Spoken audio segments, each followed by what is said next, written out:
अच्छा जी, which row shows a physical quantity and its base unit in the SI system? इस दफा papers काफी लंबे चले हैं। नहीं, हम हर साल इतने इस तरह से ही चलते हैं। बायो का बस 11th को बहुत देर से कर दिया, वरना इसी तरह ही होता है खत्म। मुझे तो याद पड़ रहा है 15 तक भी जाते थे कभी कभी, तो P1 में तो और भी बहुत ज्यादा टाइम होता था। बस भाई बस, चलो बस, लड़ाई लड़ाई छोड़ो। A, which row shows the physical base unit in, okay, A है, ठीक है, परफेक्ट हो गया। करंट और उसका एम्पेयर्स हो गया। अच्छा, वालेकुम अस्सलाम Ibrahim. A car of mass 850 kg is traveling in a horizontal straight line. The diagram shows the two forces acting on the car in opposite directions. One force has magnitude 1200 newtons and the other force has magnitude 1600 newtons. What is the magnitude of the acceleration of the car? तो भाई car की acceleration का magnitude क्या होगा? F equals to ma। ए, अच्छा भाई ए होगा। Net force निकाल लेते हैं। सो हमारी नेट फोर्स क्या आ जाएगी? Net force shall be mass into acceleration. अगर मैं कहता हूं for example backwards is positive, तो 1600 minus 1200 will equals to your mass which is 850 into acceleration, और आप एक्सेलरेशन निकाल सकते हो 400 डिवाइड बाय 850 से, जो बच्चे कह रहे हैं कि ए आ रहा है। ठीक है, अच्छा, ये इस डायग्राम से जो लग रहा है मोस्ट प्रोबेबली ये बंदा रिवर्स में चला रहा है गाड़ी। ठीक है, तो एमसीक्यू थोड़ा ऐसा ऐसा बना हुआ है, रिवर्स में जा रहा है बंदा।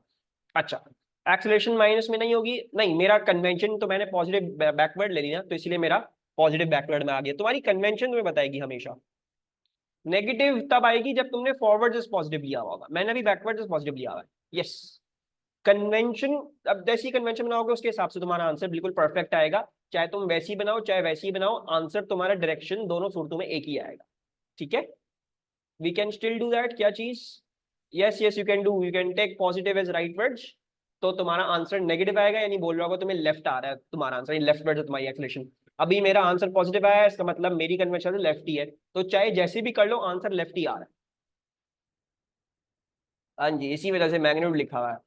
An object of mass m is suspended by a spring from a fixed point.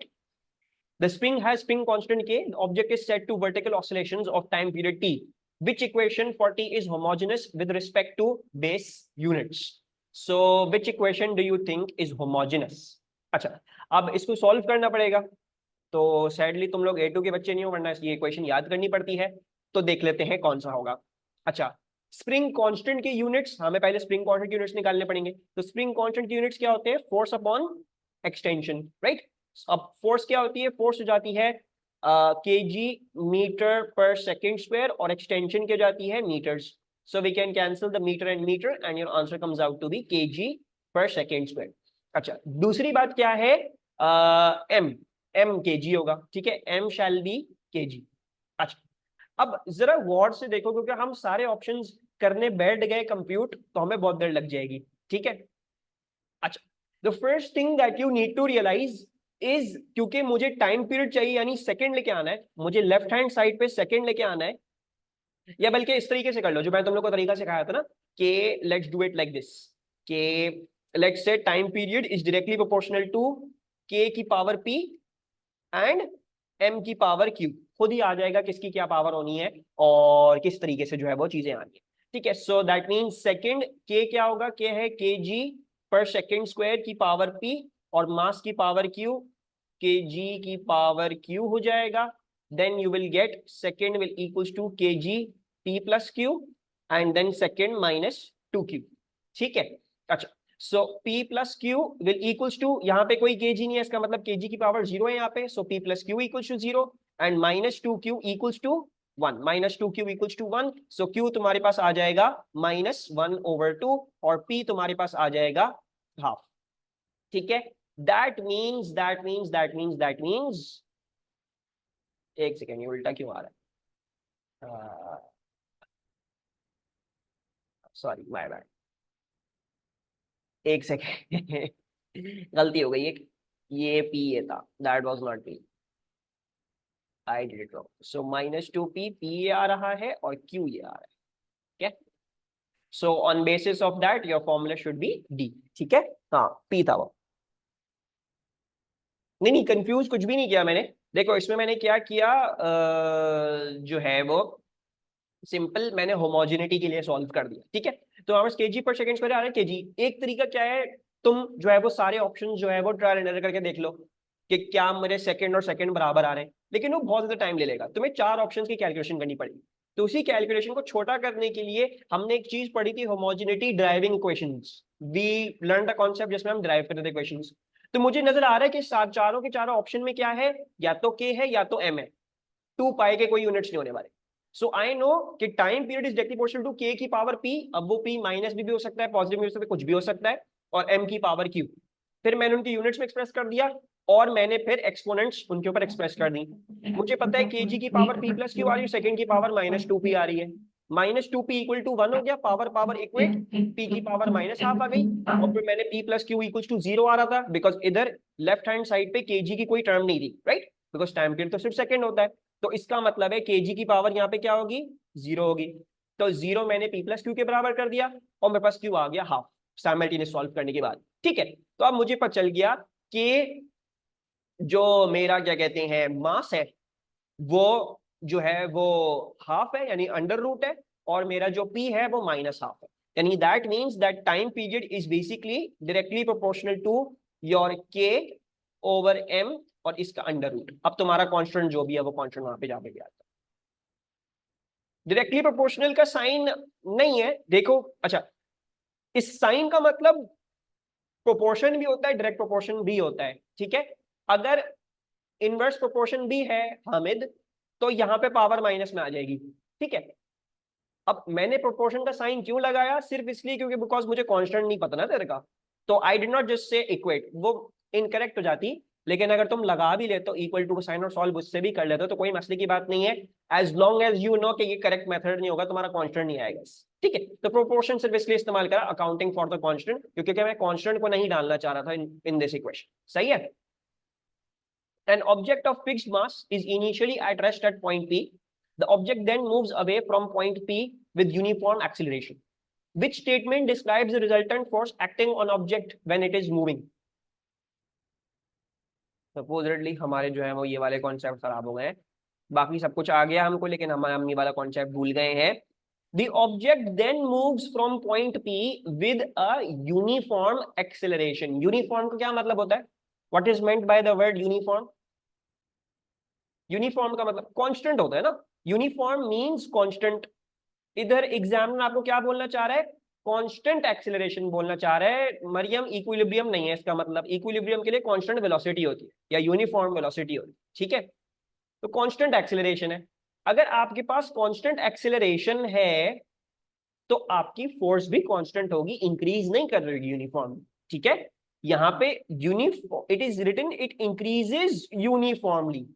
Increasing uniformly का मतलब क्या होता है, straight line graph with a positive gradient. Increasing uniformly, curve के फैशन में इंक्रीज नहीं कर रहा, बल्कि यूनिफॉर्मली जो है वो एक स्ट्रेट लाइन फैशन में प्रॉपर ग्रेडियंट के थ्रू इंक्रीज कर रहा है। ये गलत है बात।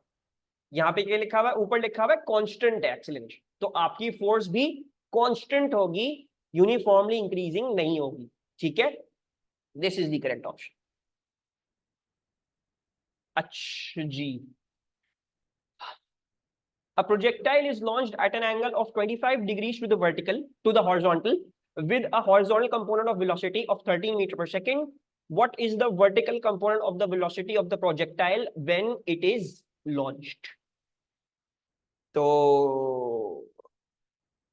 रिजल्टेंट नहीं निकालने, चलो डायग्राम बनाते हैं, ठीक है। If we are having trouble let's make a diagram. So आपको पता है कि आपकी कोई ना कोई आपने इसको velocity the, let's say that is a velocity of v, ठीक है। That velocity v was launched at an angle of 25 degree to the horizontal, यानी अगर ये horizontal है हमारी तो इसके 25 डिग्री पे आपने लॉन्च किया, ठीक है। फिर फर्दर आपको क्या बताया हुआ है कि आपका जो हॉरिजॉन्टल कंपोनेंट ऑफ वेलोसिटी है वो 13 मीटर पर सेकेंड है, यानी ये वाला जो कंपोनेंट है ये 13 मीटर पर सेकेंड है, सही है। अच्छा, अब हम मेरे ख्याल से बहुत आसानी से कैलकुलेशन कर सकते हैं। हम सबको पता है कि ये क्या होगा, ये v cos 25 होगा। v cos 25 13 होगा। हमें क्या चाहिए, हमें वर्टिकल चाहिए, यानी हमें v sin 25 चाहिए, right. we want v sin 25. It's an easy peasy MCQ. First you shall find out v cos 25 equals to 13. यहाँ से v निकाल लो, 13 divided by cos 25, and then you can work out your vertical component के वो 13 cos 25 into sin 25, which is your vertical component for the velocity, and that shall work out to be a 6 point, पता नहीं माने क्या है, 6.06 आ रहा था मेरे ख्याल से, which is your option B. Sir option दिखा दें, ये लो tan यूज किया, tan यूज करना बिल्कुल सही है। देखो sin अपॉन cos क्या होता है, sin अपॉन cos tan होता है, तो परफेक्टली ओके, कोई मसला नहीं है उसमें। जी जी tan 25 भी लगा सकते हैं आप लोग। मैंने कुछ बच्चों को tan का नहीं आता, मैथमेटिक्स स्ट्रांग नहीं होती, तो I therefore did this, you can also use tan 25, perfect method है, उसमें कोई मसले की बात नहीं है। यहाँ पे तुम लोगों के लिए प्रूव भी कर दे कि sin अपॉन cos 20 tan ही आएगा, ठीक है, तो tan ऑफ 25 भी लगा सकते हो। अच्छा, a ball is released from rest at position x at time 0 पे एक बॉल रिलीज करी जा रही है पोजीशन x से। at 1 second it bounces inelastically from a horizontal surface and rebounds, reaching the top of its first bounce at 1.5 seconds. तो ball bouncing वाला आपको ग्राफ दिया हुआ है, जो मैंने भी आपको ऐसा ही पढ़ाया है, ठीक है। So the graph is given to you इधर। हमदा बिल्कुल सही है, tan लगा, आंसर यही आ रहा है, परफेक्टली ओके, कोई मसले की बात नहीं, ठीक है। What is the total displacement of the ball from its original position x at 1.5 seconds? अच्छा, जरा थोड़ा सा हम रिकॉल कर लें अगर चीजों को, तो बहुत अच्छा हो जाएगा, ठीक है। मैं कुछ पॉइंट्स यहाँ पे मार्क कर रहा हूं, I am writing some points. आप लोगों ने मुझे ये पॉइंट्स बताने हैं कि ये पॉइंट्स कहाँ पे होते हैं, अकर करते हैं इन द मोशन, ठीक है, because I want you guys to have a little bit more before going in your to your paper. अच्छा, let's say this is your horizontal ground, ये आपकी बॉल थी, सही है, this is your ball and it falls downwards, नीचे जमीन पे लगती है, ठीक है, जमीन पे नीचे लग रही होती है, फिर रिवर्स हो जाती है, and then rebounds to some velocity, some height over here, ठीक है। उन्होंने बोला inelastically, तो डेफिनेटली कोई एनर्जी लूज हुई है, सेम ग्रेविटेशनल पोटेंशियल तक नहीं राइज करी, सही है। अच्छा, अब A B C D E आपने मुझे बताने हैं 1 2 3 और 4 में से जो A B C D E वाले पॉइंट्स हैं वो किस नंबर को करस्पॉन्ड कर रहे हैं, कहां पे ऑकर करते हैं ये सारे नंबर्स। यस हमदा, क्योंकि इलास्टिक में क्या होता है, काइनेटिक एनर्जी कंजर्व होती है, अगर काइनेटिक कंजर्व हो रही है तो उसका मतलब उतनी ही काइनेटिक, जब तुम वापस जाओगे तो वापस उसी ग्रेविटेशनल पोटेंशियल पे पहुंच जाओगे, ठीक है, तो नो लॉस होगा। A is starting position, right, वो कैसे पता, वेलोसिटी क्योंकि आपकी 0 है, right, so we know that u equals to 0 था, हमने जस्ट ड्रॉप करी थी, तो आपकी u 0 है। अच्छा, ये रहा आपका पॉइंट 1। b कहां पे है नाउ, दूसरी बात जो है, एक और बात इसमें जो समझनी है, इन्होंने जो कन्वेंशन ली हुई है वो डाउनवर्ड पॉजिटिव ली हुई है। मैं सिर्फ थोड़ा सा और डिटेल में जा रहा हूँ क्योंकि एक चीज याद आ जाए, ऐसे क्वेश्चंस आते हैं, सो it is important that you know a little bit more of this intuition, completely भूल ना जाओ चीजों को। डाउनवर्ड पॉजिटिव ली हुई है, मुझे कैसे पता, मुझे ऐसे पता क्योंकि वेलोसिटी जो है वो इंक्रीज कर रही है, जब नीचे जाते हुए यहाँ पे वेलोसिटी पॉजिटिव में दिखाई, इसका मतलब डाउनवर्ड पॉजिटिव है। दूसरी बात, मुझे पता है मेरी एक्सेलरेशन जो जी होती है वो 9.81 डाउनवर्ड्स होती है हमेशा, मुझे यहाँ पे मेरा ग्रेडियंट क्या दिखाया है, पॉजिटिव दिखाया है, so that means they are treating positive ही एज डाउनवर्ड्स, ठीक है। अच्छा, B you guys are completely correct, B कब होगा, बी जब यहाँ पे आके लगा, right, when it hit the ground. C कहां पे होगा, सी इन दोनों के बीच में होगा, यानी बी और डी के बीच में। डी क्या था, डी था कि अब वापस जाने लगी है ना, वेलोसिटी इसकी नेगेटिव हो गई, अब ये वापस जाने लगी है, यानी डाउनवर्ड्स पॉजिटिव के हिसाब से नेगेटिव हो गई, इसका मतलब नाउवर्ड्स now reversed, so that means this is going to be D. C इन दोनों फ्रेम्स के बीच में आएगा जहां पे फॉर अ मोमेंट इसकी वेलोसिटी 0 होती है, एंड देन ई ये वाला पॉइंट है जब ये फाइनली आके वापस से रिबाउंड करने के बाद फाइनल वेलोसिटी इसकी 0 हो जाती है, ठीक है। नेगेटिव क्यों है, बिकॉज ये ऊपर की तरफ जा रही थी और फिर रेस्ट पे आ गया, तो ये इस ग्राफ का मीनिंग। अब आपसे क्या पूछा जा रहा है, what is the total displacement of the ball from its original position. तो सिंपल, हमें कभी कभी इसमें मिस्टेक हो जाती है, ये याद रखना, पॉजिटिव वाला एरिया और नेगेटिव वाला एरिया, ये दोनों ऐड नहीं हो सकते, ठीक है। डिस्प्लेसमेंट के टर्म्स में ये दोनों ऐड नहीं होंगे, इन दोनों को सब्ट्रैक्ट करना पड़ेगा, ठीक है। So you will take this area और आप ये वाला एरिया लोगे और दोनों को सब्ट्रैक्ट कर दोगे, ठीक है। अगर डिस्टेंस पूछा होता तो फिर क्या करते? If they had asked you what was the distance travelled by the ball, उस सूरत में क्या करते फिर आप दोनों को ऐड करते, then you would have added that, ठीक है। यस, बीसीडी वाला रिपीट कर दें, एरिया वाली बात रिपीट कर देंगे, मैं रिपीट कर देता हूं। बीसीडी वाला ये जो पॉइंट्स मैंने बताए, देखो बी वाला पॉइंट क्या है मरियम? वेलोसिटी पॉजिटिव है, मैक्सिमम, है ना। तो इसका मतलब है ग्राउंड पे लगने वाला वो वाला फ्रेम जब वेलोसिटी अभी भी नीचे थी, बस जाके ग्राउंड से टकराई है नीचे की वेलोसिटी के साथ, ये रहा बी, ठीक है। सी क्या होगा? सी नीचे लगने और ऊपर जाने के बीच का है, जब ये रेस्ट पे आ गई होगी ball for some moment of time. तो सी आया कब? जब बॉल जो है वो रेस्ट पे आ चुकी थी, यानी बॉल वॉज मोमेंटेरली एट रेस्ट। और डी क्या है? डी पे क्या देख रहे हो तुम? देख रहे हो वेलोसिटी नेगेटिव हो चुकी है। नेगेटिव का मतलब according to your convention it is now upwards. So D ये वाला फ्रेम होगा जब बॉल लगने के बाद अब वापस से ऊपर राइज करना शुरू करेगी, ठीक है। और एरिया वाला मैं ये बात बता रहा था कि डिस्प्लेसमेंट लेते हुए पॉजिटिव एरिया और नेगेटिव एरिया का क्या मतलब है? पॉजिटिव एरिया का मतलब क्या है? पॉजिटिव डिस्प्लेसमेंट, यानी downwards displacement according to your convention. Negative area का मतलब according to your convention upwards displacement. तो इन दोनों को सब्ट्रैक्ट करेगा, डाउनवर्ड्स और अपवर्ड्स को आपको सब्ट्रैक्ट करना पड़ेगा, ठीक है। लेकिन अगर मैं डिस्टेंस की बात करूं तो आप दोनों को ऐड कर लेते हैं, बिकॉज डिस्टेंस का डायरेक्शन से कोई ताल्लुक नहीं होता, उसको कोई फर्क नहीं पड़ता, तुम्हारी डायरेक्शन चेंज हुई जो भी हुई, तुम सारा डिस्टेंस लेके ऐड कर देते हो, ठीक है। पॉइंट ऑफ रेफरेंस ये रहा मेरा बच्चा, ये रहा, इधर होगा। मुझे कैसे पता? बिकॉज यहां पे अगर तुम इस पॉइंट पे एरिया अंडर ग्राफ लोगे,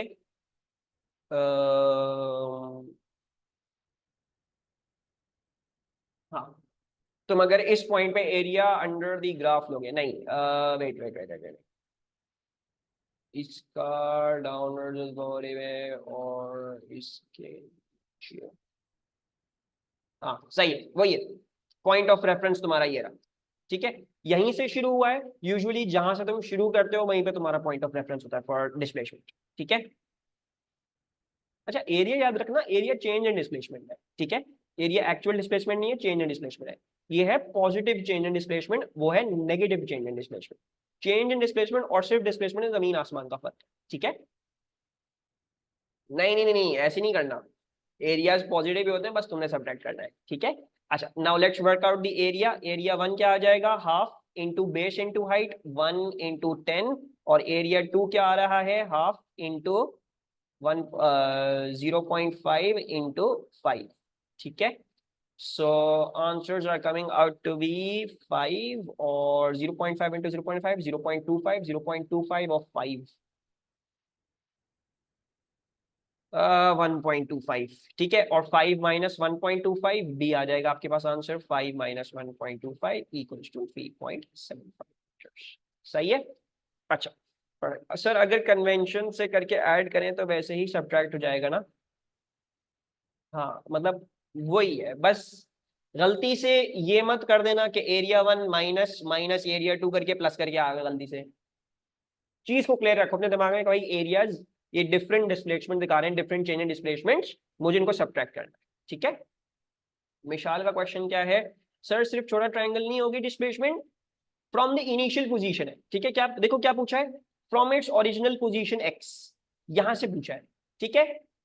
तुम अगर सिर्फ ये लेते हो तो ये डिस्प्लेसमेंट है, ठीक है Raima, this is this displacement which is not from x. तुम्हें क्या चाहिए? तुम्हें ये चाहिए ना, यू वांट दिस, तो तुम्हें यहाँ की टोटल डिस्प्लेसमेंट से ये ब्लैक सब्ट्रैक्ट करना पड़ेगा ताकि तुम्हें ब्लू मिल जाए, ओके। अच्छा, मिशाल का क्वेश्चन कहाँ है? 7A है, अच्छा जी 7A है। मिशाल तुम्हारा क्वेश्चन कहाँ गया, गायब हो गया है? पॉइंट ऑफ रेफरेंस क्या होता है? डिस्प्लेसमेंट मैंने बताया था ना, displacement is measured from a fixed frame of reference.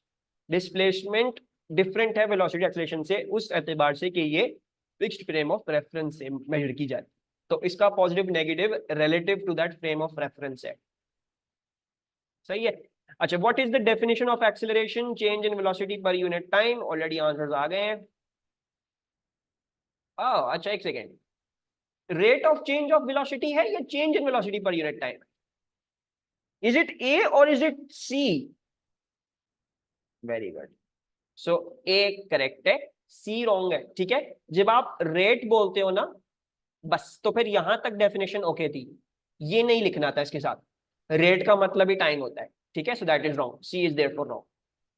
Yes, exactly. अच्छा, फिर क्या है हमारे पास? Two balls P and Q of equal mass move along a straight line directly towards each other as shown. Ball P has velocity this, ball Q has velocity this.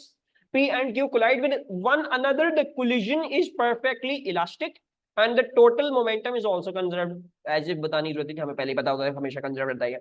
Which diagram shows the motion of P and Q after the collision? कैसे करें इसको? Relative motion equation, v2 minus u2 equals to u1 minus v1। सही है, इस तरह से you याद कर ले भाई इसको। इसको कहते हैं अच्छा, जो हमने याद करी हुई है वो क्या है? u1 minus u2 equals to v2 minus v1। ठीक है, this is your speed of approach, relative speed of approach equals to relative speed of separation। अच्छा, मैं क्या सजेस्ट करूंगा? मैं ये सजेस्ट करूंगा कि ट्रायल एंड एरर कर लो इसमें। रिलेटिव स्पीड ऑफ अप्रोच तुम लोगों को पता है, बस तुम लोगों ने ये मेक श्योर करना है कि इसमें relative speed of separation same आ रही है, बजाय इसके कि तुम लोग टोटल मोमेंटम निकाल के उसको साइमल्टेनियस सॉल्व करने की कोशिश करो। ठीक है, so let's work out the relative speed of approach u1 minus u2। Let's say rightwards is positive, so u1 क्या हो जाएगा? 1.3 minus u2 according to my convention is negative, तो मैं u2 को माइनस 0.50 डालूंगा, तो हमारा आंसर आएगा 1.80। ठीक है, यानी इसका मतलब है जब मैं यहाँ पे आंसर निकालने की कोशिश करूं तो मेरा 1.80 आना चाहिए। अगर हम once again right versus positive बोले और v2 माइनस v1 करना चाहे, तो v2 माइनस v1 क्या हो जाएगा? 0.22 माइनस, ये भी पॉजिटिव है यानी 0.58। ठीक है, ये क्या हो जाएगा? 0.40 माइनस 0.40, राइट वर्सेस पॉजिटिव। ये क्या हो जाएगा? राइटवर्ड्स एज पॉजिटिव अगर हम बोल लें, सो v2 माइनस v1। अच्छा, मैं कुछ गलत कर रहा हूँ, एक second, I am doing something wrong. ये नहीं पता, I did a mistake, I made a silly mistake in option A. So v2 is 0.58 minus 0.2। ठीक है, 0.40 माइनस 0.40, ये हो जाएगा 0.99 माइनस माइनस 0.19, और ये हो जाएगा आपके पास, if we say right versus positive, so v2 is 1.30 minus minus 0.50। ठीक है, ये नजर आ रहा है 1.80 आ रहा है, बाकी कोई भी ऑप्शन जो है आपके पास 1.80 नहीं आएगा। 0.58 minus 0.22, that 0.36, and 0.99 plus 0.19, that is 1.18। Total momentum conserve means velocities equal होंगी बिफोर एंड आफ्टर कोलिजन? नहीं, टोटल मोमेंटम कंजर्व का मतलब ये टोटल मोमेंटम सेम होगा। ठीक है, उसका मतलब ये नहीं है वेलोसिटी सेम होंगी नहीं होंगी। टोटल मोमेंटम कंजर्व का मतलब तुम ये वाली इक्वेशन लगा सकते हो रायमा, और तुम ये हर जगह लगा सकते हो, तुम्हें बताएं ना बताएं तुम ये लगा सकते हो, ये यूनिवर्स का तुम्हारा लॉ है। ठीक है, इसका मतलब सिर्फ मोमेंटम तक की है, वेलोसिटी इसका मतलब नहीं है, ना मासेस तक की जाती है। ये बात ऐसी ही है कि मोमेंटम कंजर्व रह रहा है। ठीक है, नहीं, v इक्वल्स टू यू नहीं होगा ना, तुम्हें कैसे पता v इक्वल्स टू यू हो रहा है? अगर तुम m1 u1 कह रहे हो प्लस m2 u2 कह रहे हो equals to m1 v1 plus m2 v2, तुम उठा के m कैंसिल करके या कुछ भी करके तुम v1 u1 v2 u2 ये नहीं कर सकते। ठीक है, सुपरलेटिव केसेस में हो सकता है, बड़े ही प्यारे क्वेश्चंस जो ऐसे बनाए जाए तो उनमें हो सकता है, लेकिन हमेशा ऐसा होगा ये कोई बात, this is not a proven fact. ठीक है, और प्रूव कर भी नहीं सकते आप इसको। तो सिर्फ याद रखो मोमेंटम कंजर्व रह रहा है। ठीक है, वेलोसिटीज इक्वल होंगी नहीं होंगी उसको नहीं देखो। I mean u1 minus u2 would be equal to v2 minus v1 always। u1 minus u2 when it is an elastic collision. ठीक है, इलास्टिक कोलिजन का मतलब ये, not momentum conservation. Sir projectile motion में काइनेटिक एनर्जी के लिए कौन सा कंपोनेंट देखते हैं? रिजल्टेंट स्पीड देखते हैं, कोई कंपोनेंट नहीं देखते। A basketball player hits a ball vertically downward with the speed of 2.4 meter per second from a height of 0.90 meters. Air resistance is negligible. What is the speed of the ball as it hits the ground? v square वाली v square equals to u square plus 2as। हमें कैसे पता चला? हमें ऐसे पता चला because he hit the ball with a speed of 2.4 meters per second downwards। ठीक है, यानी ये क्या है? ये इसकी इनिशियल वेलोसिटी है। कहां से? From a height of 0.90 meters। So this was 0.90 meters above ground.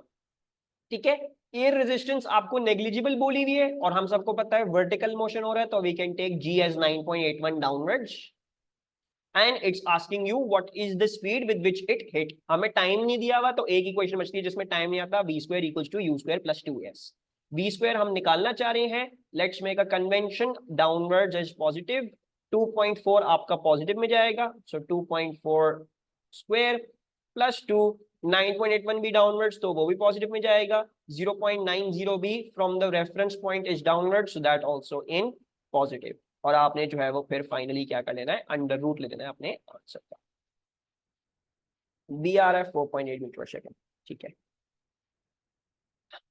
Kinematics बहुत ज्यादा डाली है इस पेपर में। A ball falls through a liquid at constant speed. Constant speed का मतलब क्या होगा वो आप लोग अच्छी तरीके से जानते हैं।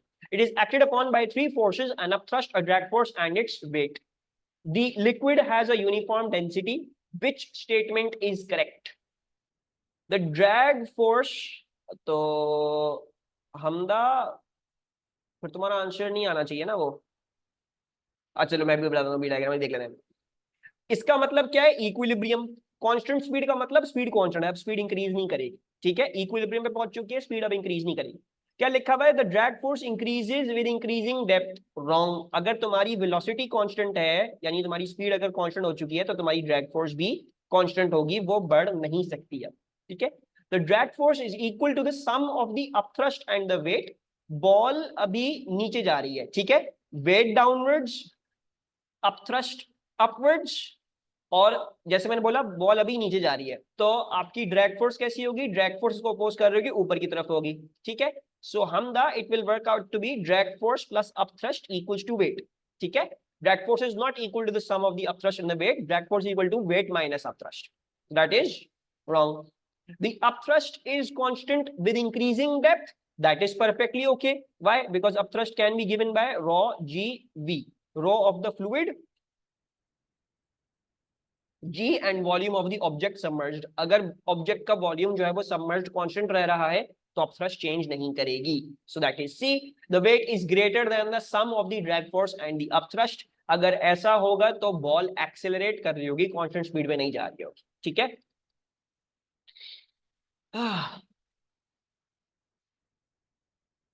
अगर वेट ग्रेटर है, अगर तुम कह रहे हो राहिमा के वेट ग्रेटर है, तो मूविंग डाउनवर्ड्स का मतलब ये थोड़ी होता है कि वेट ग्रेटर हो गया। If you are saying Rahima weight is greater than upthrust plus the drag force, इसका मतलब क्या होगा? इसका मतलब क्या होगा कि तुम्हारी नेट फोर्स डाउनवर्ड्स है ना, और उसका मतलब क्या होगा? तुम्हारी नेट एक्सेलरेशन भी डाउनवर्ड्स है। फिर उसका मतलब क्या होगा कि तुम्हारी वेलोसिटी डाउनवर्ड्स इंक्रीज कर रही है। लेकिन क्वेश्चन में क्या लिखा हुआ है? You're at constant speed. That can not be true. ठीक है, you can be falling at constant speed downwards. Terminal velocity पे हो तुम अभी, तुम अपनी टर्मिनल वेलोसिटी पहुंच चुकी हो। ठीक है, सो तुम्हारी वेलोसिटी वाज ऑलवेज डाउनवर्ड्स, तुम्हारी एक्सेलरेशन जीरो हो गई। एक्सेलरेशन क्या होती है? एक्सेलरेशन बोलती है कि भाई मैं रेट चेंज ऑफ वेलोसिटी हूं, मैं वेलोसिटी को बताऊंगी तुमने कैसे चेंज करना है। लेकिन अगर तुम्हारी रेट चेंज ऑफ वेलोसिटी यानी एक्सेलरेशन जीरो हो चुकी है, तो वो वेलोसिटी को कुछ नहीं बता सकती कि भाई तुम्हें क्या होना है। तो वेलोसिटी जैसी होगी वैसी ही रह जाएगी। अगर वेलोसिटी डाउनवर्ड्स थी तो डाउनवर्ड्स ही रह जाएगी, एक्सेलरेशन अब उसको चेंज नहीं करेगी क्योंकि वो जीरो हो चुकी है। ठीक है, आदिल आंसर बता रहे हो? नेक्स्ट का वो पार्ट पूछ लो, बी समझा दे। राहिमा क्लियर है? Adil, the drag force is equal to the sum of the upthrust and the weight. अगर तुम ड्रैग फोर्स को यहाँ पे रीराइट करते हो तो वेट माइनस अपथ्रस्ट आ रहा है, वेट माइनस अपथ्रस्ट आ रहा है, ठीक है, ये गलत है, बी में जो लिखा हुआ है वो गलत है। राइमा डाउनवर्ड मूव करे बिकॉज टर्मिनल वेलोसिटी पहुंच गई ना। पैराशूटिस्ट जो होता है वो टर्मिनल वेलोसिटी पहुंच जाता है, लेकिन जमीन तक क्यों आता है? क्योंकि वो वेलोसिटी डाउनवर्ड्स ऑलरेडी एक्वायर कर चुका होता है। एक्सेलरेशन जीरो हो गई, इसका मतलब ये नहीं होता कि चीज हिलेगी नहीं। एक्सेलरेशन जीरो होने का मतलब सिर्फ और सिर्फ ये होता है कि भाई अब एक्सेलरेशन वेलोसिटी को इन्फ्लुएंस नहीं कर सकती, वेलोसिटी के इंक्रीज या डिक्रीज में कंट्रीब्यूट नहीं कर सकती, तो वेलोसिटी जैसी थी वैसी ही रह जाएगी। यानी कहीं ना कहीं इस बॉल ने in its motion it acquired a velocity of let's say 10 metre per second downwards, नीचे जाते हुए 10 मीटर पर सेकंड डाउनवर्ड्स इसने एक्वायर कर ली और एकदम से इक्विलिब्रियम पे आ गई जब ड्रैग फोर्स और ये सब चीजें बराबर हो गई। अब जब ये हो गया तो अब एक्सेलरेशन अब वेलोसिटी को चेंज नहीं कर सकती। So now velocity is locked always at 10 metre per second. याद होगा इसका ग्राफ कुछ ऐसा बनता था, velocity time graph, terminal velocity. आपकी वेलोसिटी कांस्टेंट हो जाती है, यानी अभी भी तुम नीचे ही जाओगे, तुम्हें कोई चीज तुम्हारी वेलोसिटी चेंज नहीं कर सकती, ठीक है। Some small solid cubes each have mass 1 kg and sides of length 5 centimeters. These small cubes are stacked together to form a large solid cube with sides 2 meters. What is the weight of the large cube? 2 meters? इतने cubes जोड़े हैं मैंने साथ, पागल वागल तो नहीं है ये? That's so many cubes. Are these idiots serious? 2 divided by 5 what is 40 freaking cubes? Oh my god, पागल वागल नहीं लोग, क्या ये क्या कर रहे हैं ये? अच्छा भाई, अगर मुझे वेट निकालना है so what I have to do is I have to do mg, right. मसला क्या है, मुझे बड़े वाले क्यूब का m नहीं पता, तो what can we do, we can try to find out how many cubes there are, right. So volume of larger cube will equals to 2 cube which is 8, right, and volume of small cube is 5 into 10 to the power minus 2 cube, which I don't know what that is. 5 into 10 to the power minus 2 cube, 1.25 into 10 to the power minus 4, right? And then we can work out the number of small cubes used. How? By dividing 8 by this number, 1.25 into 10 to the power minus 4. कितने हो गए? 64,000 cubes. वो बहुत ही ख्वार का बच्चा था जिसने सारा काम किया बैठ के। और वेट आप फिर निकाल सकते हो, आपको पता है 64,000 क्यूब्स है, हर क्यूब का मास जो है वो 1 kg है, और 9.81 आपका ग्रेविटेशनल एक्सेलरेशन है। So that into 9.81 627 blah blah blah 627840 1 2 3 4 5 6 0.63 mega Newton है ये, ठीक है। अच्छा, आंसर वही आया इब्राहिम, रिपीट कर दे, रिपीट करता हूँ, बस सही है। अच्छा भाई देखो क्या किया है, एक बड़ा क्यूब बनाया 2 मीटर बाय 2 मीटर का, ठीक है। So they made a huge cube that was, एक तो क्यूब नहीं बनता मुझसे भाई, दैट सही है, डोंट जज my cube, I am not drawing this accurately. अच्छा, 2 metres by 2 metres by 2 metres का क्यूब है, ठीक है। अब ये बना किस तरीके से है, ये बना है 5 सेंटीमीटर के क्यूब से, यानी किसी ख्वार के बच्चे ने बैठ के क्या किया है, छोटे छोटे 5 सेंटीमीटर क्यूब से जो है वो इस बड़े वाले क्यूब को बनाया है, सही है। So he has placed many many cubes together and so on and so forth, उसने बहुत सारे लगाए हैं, ठीक है।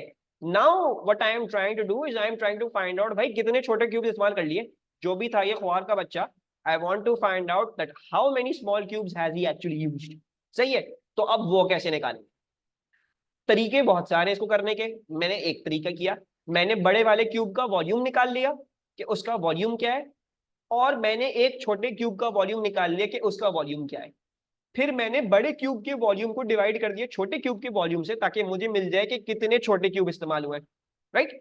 बड़े वाले वॉल्यूम को छोटे वाली वॉल्यूम से डिवाइड कर लिया निकालने के लिए कितने छोटे क्यूब इस्तेमाल आ गया 64,000 मैंने क्यूब इस्तेमाल करे, एक क्यूब का मास 1 kg है, मल्टीप्लाइड बाय 9.81 मेरे पास मेरा वेट आ जाएगा। ठीक है, और भी तरीके हैं, तुम ये भी कर सकते थे कि तुम बस क्या करते, तुम 2 डिवाइडेड बाय 5 इंटू 10⁻⁻² करते, यानी तुम बस ये निकाल लेते कि वर्टिकली कितने क्यूब्स इस्तेमाल किए, कि इतनी जगह में कितने क्यूब्स आए। तो तुम हमने इसके लिए क्या करते हैं, हम करते हैं 2 डिवाइड बाय 5 इंटू 10⁻⁻², तुम्हारे पास आंसर आ जाता है 40 स्मॉल क्यूब्स। अब तुम्हें पता है क्यूब क्या होता है, 40 इंटू 40 इंटू 40, 40 इंटू 40 इंटू 40 करके क्यूब्स निकाल लो, कितने तुम्हारे क्यूब्स हो गए। तो वही आएगा आंसर 40 इंटू 40 इंटू 40, वही 64,000 आ जाएगा। तो ये भी वही तरीका है। ठीक है, हाँ जीरो एफ। नहीं तो there is a lot of ways to do this question, बस आपने निकाले थे टोटल क्यूब्स कितने इस्तेमाल हुए और उसके बाद उसका वेट निकाल लोगे। हाँ आदिल, वो भी कर सकते हो, वो भी कर सकते हो, वही बोल रहा हूँ, यही बता रहा हूँ तुम्हें भी कि तुम्हारा मेथड जो तुमने किया है और आदिल ने जो किया है वो सही है। और तो फिर आदिल तुमने यूनिटरी 40 आया है ना, 40 को फिर क्यूब भी तो करो, क्योंकि 40 तो एक लेंथ आई है ना, 40 इंटू 40 ना, क्यूब क्या होता है 40 इंटू 40 इंटू 40, हर लेंथ। लास्ट स्टेप कौन सा, how can we just multiply number of cubes, भाई 64,000 क्यूब्स है और एक क्यूब का मास 1 kg है, तो बड़ा क्यूब भाई क्या होगी, व्हाट हैज हैपेंड भाई। हाँ ठीक है। अच्छा, अच्छा पहले आदिल तुम्हारे लिए 40 इंटू 40 क्यों कर रहे हैं इसको, ताकि तुम ये निकाल लो कि भाई मैंने टोटल कितने, क्योंकि 40 एक उसने इस तरीके से लगाए, 40 उसने एक इस तरीके से लगाए होंगे और 40 उसने एक इस तरीके से लगाए होंगे। 40 इंटू 40 करने के बाद फिर तुम्हारे पास 64,000 आएगा, जो तुम्हारे पास टोटल नंबर ऑफ क्यूब्स तुमने इस्तेमाल किए, और फिर तुम आगे कैलकुलेशन करोगे। ठीक है, सिर्फ एक लेंथ भी नहीं करना, जो क्यूब होता है वो 3 डायमेंशनल है। एक स्टैक में मतलब ये नहीं कि सीधा बस यूं लाइन खड़ी कर दी, पूरा क्यूब बनाया है उससे, तुम्हें पूरा क्यूब निकालना पड़ेगा, उसमें कितने क्यूब्स इस्तेमाल हुए छोटे छोटे। अच्छा भाई, चलो समझ में आ गया है। A borehole of depth 2000 meters contains both oil and water as shown. The pressure to the liquids at the bottom of the borehole is 17.5 megapascals. The density of the oil is 830 kilogram per meter cube and the density of water is 1000 kilogram per meter cube. What is the depth x of the oil?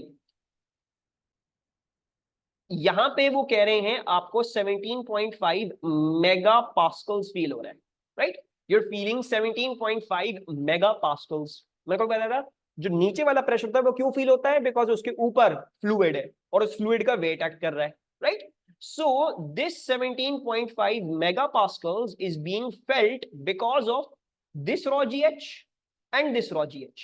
ठीक है, सो एक इसका raw g H है और एक इसका raw GH है, ये दोनों मिल मिला के इनके ऊपर यानी उस लेवल के ऊपर जितनी भी वॉल्यूम है वो सारा उसका प्रेशर लेके फिर हम प्लस करेंगे तो हमारे पास ये वाला प्रेशर आ जाएगा। ठीक है, so rho gh of oil and rho gh of water. अच्छा, ऑयल का हमें डेंसिटी दी हुई, density of oil is 830, so 830, g is 9.81 और ऑयल की डेप्थ जो है वो एक्स दी हुई है, सही है, plus density of water is 1000, gravitational acceleration 9.81 और वाटर की डेप्थ। अब वाटर की डेप्थ को निकालने के लिए don't use a variable H, क्योंकि अगर तुमने एच इस्तेमाल करें तो दो अननोन हो जाएंगे, सॉल्व नहीं कर पाओगे।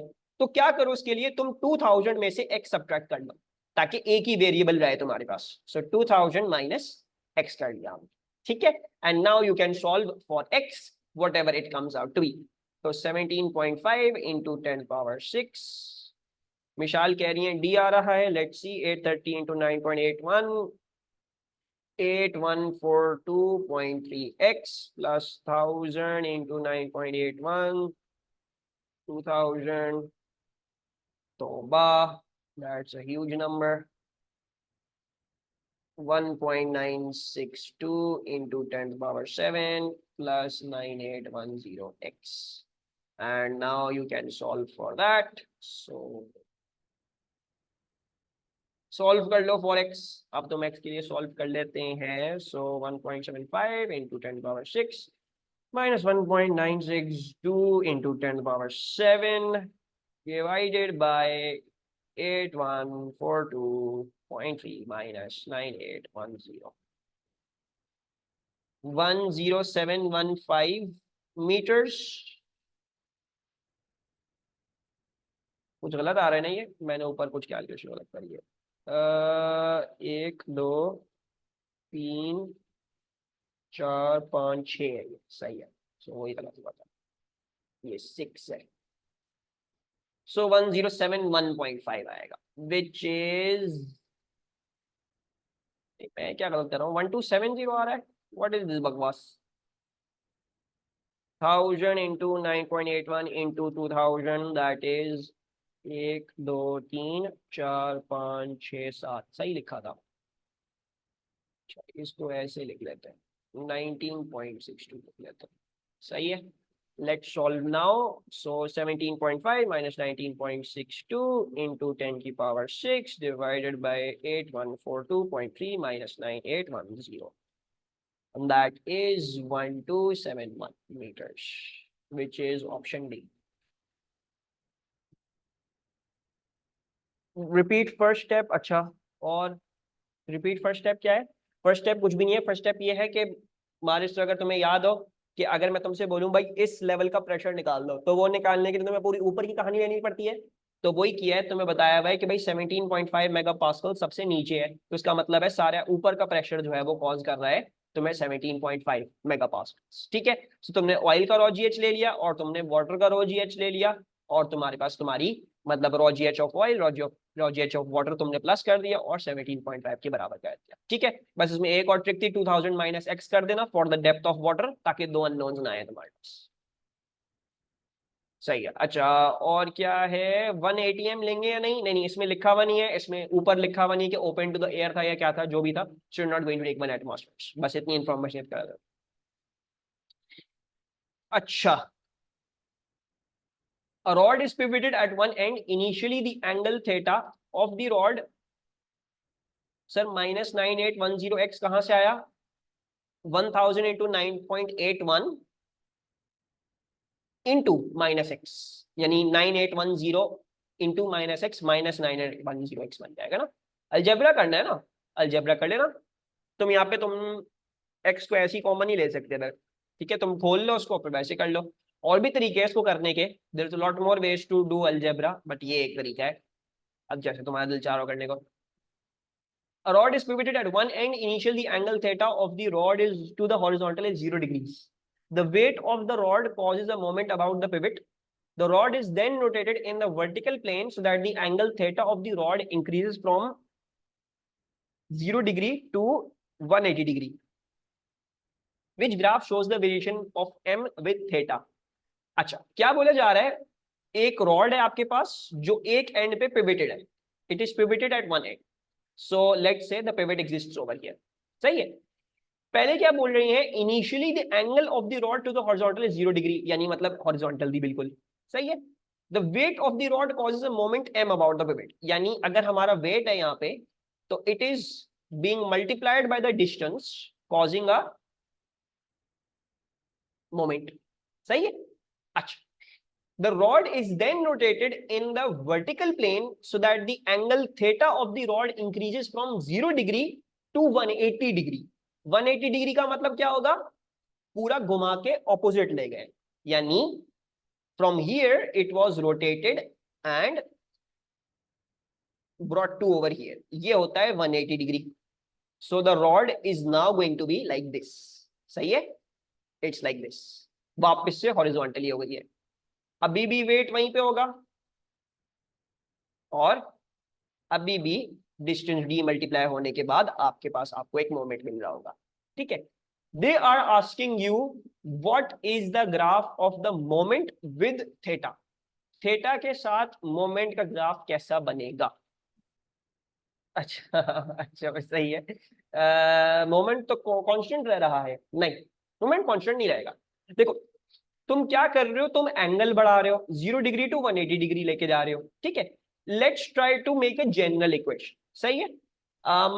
मैं क्या करूंगा, मैं हल्का सा इसको छोटा कर रहा हूँ 180 डिग्री को, और हम यहाँ पे मजीद वर्किंग करते हैं।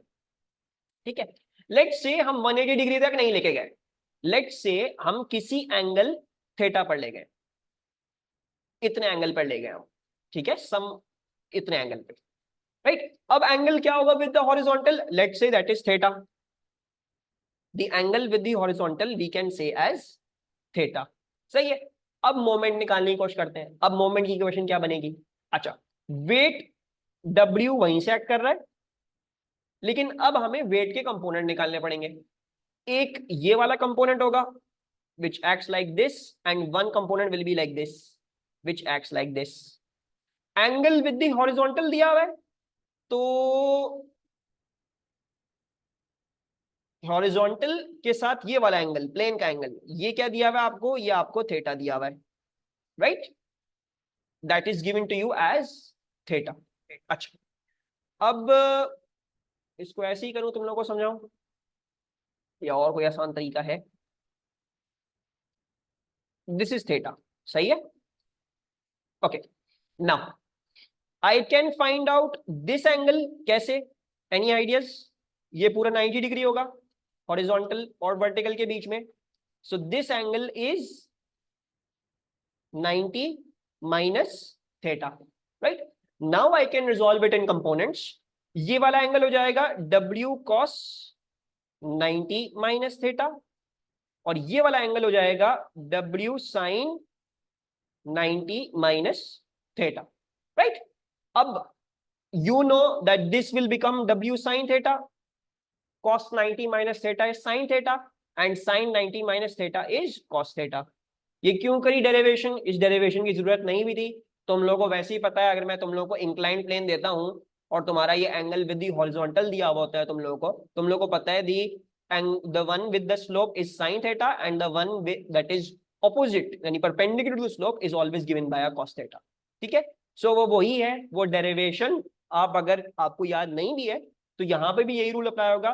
जब तुम लोगों को हॉरिजॉन्टल के साथ एंगल दिया हुआ है, when the angle with the horizontal is given, just like the inclined plane वाली एग्जांपल, inclined plane में हॉरिजॉन्टल के साथ एंगल दिया हुआ होता है, right? So the component with the slope is sin, and the component that is perpendicular to the slope is cos, ठीक है। उसकी डेरिवेशन हमने पूरी करी थी इंक्लाइन प्लेन जब हम पढ़ रहे थे। यहाँ पे वो डेरिवेशन के थ्रू भी कर सकते हो, या फिर सिंपली ये बात याद रख लो, क्या चीज, कि भाई एंगल विद द हॉरिजॉन्टल अगर दिया हुआ हो तो विद द स्लोप वाला साइन बन जाता है और परपेंडिकुलर स्लोप कॉस बन जाता है, ठीक है। वरना अगर किसी को डेरिवेशन देखनी है तो एक और दफा समझा रहा हूं अगर समझ में नहीं आ रहा। सो एंगल ये आपकी हॉरिजॉन्टल है और ये आपकी रॉड है, इन दोनों के बीच में आपको एंगल दिया हुआ है थीटा, सही है। मुझे पता है कि हॉरिजॉन्टल और इस रॉड के बीच में थीटा है, तो मैंने यहाँ पे एक हॉरिजॉन्टल खींची और मुझे पता है इस हॉरिजॉन्टल और इस रॉड के बीच में एंगल थीटा आ रहा है, सही है। So I mark that theta over here, okay. Now I know that between this horizontal and this vertical weight the angle is obviously going to be 90 degree. तो इसका मतलब है मैं ये वाला एंगल निकाल सकता हूं जो क्या आ जाएगा, जो 90 माइनस दिस थीटा हो जाएगा। सो ये वाला एंगल मैंने क्या लिख लिया, 90 माइनस थीटा लिख लिया। अब अगर मैं रिजॉल्व कर दूं वेट को तो बड़े आसानी से रिजॉल्व कर सकता हूं। ये W है, the component with the angle is cos, so W cos 90 minus theta, and this is W sin 90 minus theta. sin 90 minus theta cos होता है और cos 90 माइनस थीटा sin होता है, तो वही आपके पास आ गया W sin theta W cos theta, ठीक है।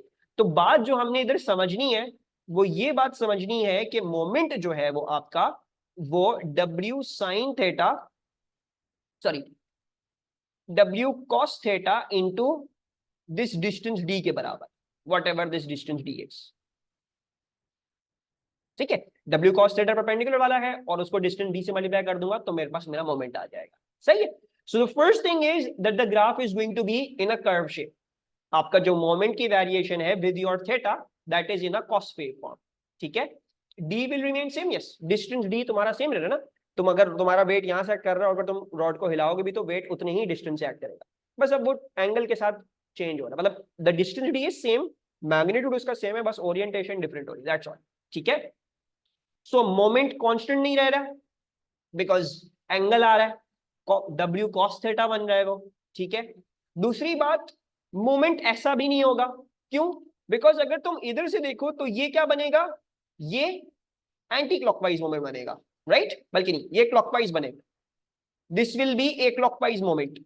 लेकिन जब तुम इधर पहुंच जाओगे तो ये वाला मोमेंट ऑपोजिट है, ये एंटी क्लॉकवाइज मोमेंट है। और एंटी क्लॉकवाइज मोमेंट और क्लॉकवाइज मोमेंट में आपको डिफरेंस दिखाना पड़ेगा, यानी आपने पॉजिटिव नेगेटिव का फर्क दिखाना होगा। सो क्लॉकवाइज के लिए अगर आप पॉजिटिव बोल रहे हो तो एंटी क्लॉकवाइज के लिए आपको नेगेटिव बोलना पड़ेगा। और स्ट्रेट लाइन क्यों नहीं है? क्योंकि cos थीटा वाला रिलेशनशिप है, so it will basically be a cos theta वाला graph with positive and negative, positive right now saying clockwise, negative saying anti clockwise. सही है, बिकॉज हम दा it's a cos relationship, straight line relationship नहीं है, WD नहीं है, cos theta आ रहा है, तो थीटा के साथ वो cos वेव फॉर्म के साथ वेरी कर रहा है, it can't be a straight line. मैं तुम्हें बीच की वेरिएशन प्रूव कर रहा था इन सब चीजों से। बीच की वेरिएशन तुम्हें तुम्हें कैसे पता कि ये ऐसे क्यों नहीं जा रहा और कॉस्ट के रिलेशनशिप में क्यों जा रहा है? सी और डी के बीच में चूज करने के लिए वो सीइंग कि भाई अब कैसे होगा, ठीक है, कि स्ट्रेट लाइन है या फिर कुछ कर्व फैशन में जा रहा है। सो उसको प्रूव करने के लिए हमने, क्योंकि देखो ना बीच में क्या होगा, बीच में तो वो बाकायदा इधर से उधर जो जा रहा है, तो बीच के भी तो कोई ना कोई मोमेंट्स होंगे ना, ये तो नहीं सीधा यहां से उठा के W इंटू डी होके वहां पे भी W इंटू डी हो गया, खत्म बात, ऐसा तो नहीं होगा। There is something happening in the between as well, ठीक है। इनफैक्ट एक पॉइंट यहाँ पे ऐसा भी आएगा जब तुम्हारा रॉड बिल्कुल वर्टिकल होगी और उसका वेट जो है वो बिल्कुल सेंटर में से पास कर रहा होगा, पिवट में से पास कर रहा, तो उसको कोई मोमेंट ही नहीं होगा। जो यहाँ पे तुम्हें 9 डिग्री पे जीरो दिख रहा है सब में आंसर, वो आना चाहिए तुम्हारे पास, ठीक है जी, हमेशा डाउनवर्ड एक्ट करता है वेट। सही है, अब हम प्रूव कर रहे हैं कि स्ट्रेट लाइन के थ्रू जाएगा या फिर किसी और कर्व रिलेशनशिप के थ्रू जाएगा। उसको प्रूव करने के लिए हमने वेट को रिजॉल्व किया, हमने बीच वाला फ्रेम देखा, यानी 0 डिग्री और 9 डिग्री के बीच में हमने कोई भी एक ड्राइंग बना ली और उसको कह दिया किसी एंगल थीटा पे है, ठीक है। ये क्यों कर रहे हैं? एक जनरल सॉल्यूशन निकालने के लिए। सही है, जनरल सॉल्यूशन का मतलब क्या होता है? वो हर जगह ट्रू होता है। तो मैंने अब थीटा को कोई वैल्यू नहीं दी, इनफैक्ट मैंने थीटा को थीटा अज्यूम कर लिया, जनरल सॉल्यूशन निकाल लिया, ठीक है। जनरल सॉल्यूशन निकालते हुए मुझे नजर आ रहा है कि ठीक है, W का जो कंपोनेंट विद द स्लोप होता है वो साइन थीटा होता है, और जो 90 डिग्री टू स्लोप होता है वो कॉस थीटा होता है, राइट, जो हमने इंक्लाइंड स्लोप में भी पढ़ा है। तो बेस्ड ऑन दैट सिंपल उसी तरीके से समझ लो कि ये वाला कंपोनेंट W साइन थीटा, वो वाला कंपोनेंट W कॉस थीटा। सही है, W साइन थीटा की लाइन ऑफ एक्शन पिवट में से गुजर रही है, W cos थीटा की लाइन ऑफ एक्शन पिवट में से नहीं गुजर रही, तो इसका मतलब है अब मोमेंट W cos थीटा का होगा, W का नहीं होगा। पहले यहाँ पे W का था, लेकिन जब तुम टिल्ट कर दोगे किसी एंगल पे तब मोमेंट आएगा W cos थीटा का, W sin थीटा का नहीं आएगा moment. So therefore the moment की equation becomes W cos theta into D। सही है, अभी जनरल सॉल्यूशन बन गया तुम्हारा। तुम इसमें अगर क्या करते हो, तुम W और इसमें डालते हो cos 0 into D, cos 0 is 1, सो तुम्हारी इक्वेशन बन जाएगी W इंटू डी। जब तुम्हें किसी और एंगल पे निकालना है, फॉर एग्जांपल तुमने कहा यार मुझे 30 डिग्री के एंगल पे निकालना है, तो तुम्हारा जो है वो आ जाएगा उसी हिसाब से। और जब तुम कहते हो कि नहीं मुझे जो है वो वर्टिकल उसमें निकालना है, तो तुम cos 90 डाल दो, cos 90 जो होता है वो होता है 0, तो तुम्हारा ऑटोमेटिकली आंसर 0 आ जाएगा। सो हमने एक जनरल सोल्यूशन निकाला, हमने बीच की कहानी निकाली कि वो स्ट्रेट लाइन फैशन में है या किसी कर्व के फैशन, तो पता चला कि वो कर्व के फैशन में जाएगा क्योंकि वो cos थीटा का रिलेशनशिप। ठीक है, क्या पूछ रहे हो? सॉरी, साइन थीटा कहाँ पे बन रहा है? मैं पूछ रहा हूँ साइन थीटा कहाँ पे बन रहा है, साइन थीटा। साइन थीटा, यार एक तो this is very disturbing, okay हाँ मुझे समझ में आ गया, लेकिन साइन थीटा तो कहाँ पे बन रहा है? मतलब डेरिवेशन में है अनक्लियरिटी। अब इसका जवाब चैट में दे दो। तो मैंने अभी बताया कि cos थीटा है, ये साइन थीटा क्यों आ रहा है फिर? डेरिवेशन में अनक्लियरिटी है, तो मैं तुम्हें डेरिवेशन कह रहा हूँ भूल जाओ, डेरिवेशन नहीं करो अभी, ठीक है। इंक्लाइंड स्लोप वाली एग्जांपल याद है ना अपनी? इंक्लाइंड स्लोप वाली एग्जांपल याद है? कि अगर कोई ऑब्जेक्ट किसी इंक्लाइन स्लोप पे पड़ा हुआ होता है और आपको एंगल विद द हॉरिजॉन्टल दिया हुआ होता था हामिद, तो तुम इस कंपोनेंट को क्या बोलते थे? What was the magnitude of this component? Weight का ये वाला कंपोनेंट साइन होता है कॉस होता है? साइन होता है ना, डब्ल्यू साइन थीटा। और ये वाला क्या होता है? ये वाला डब्ल्यू कॉस थीटा होता है, राइट? क्या पता चला इससे? जब तुम्हें एंगल विद द हॉरिजॉन्टल दिया हुआ हो हामिद, तो जो कंपोनेंट स्लोप के पैरेलल है, जो कंपोनेंट स्लोप के पैरेलल है वो साइन होगा। तो देख लो, ये जो W है, जब मैंने इसको रिजोल्व किया और उस कंपोनेंट की बात कर रहा हूं जो पैरेलल टू द स्लोप है वो साइन हो जाएगा, और जो परपेंडिकुलर टू स्लोप है वो कॉस हो जाएगा।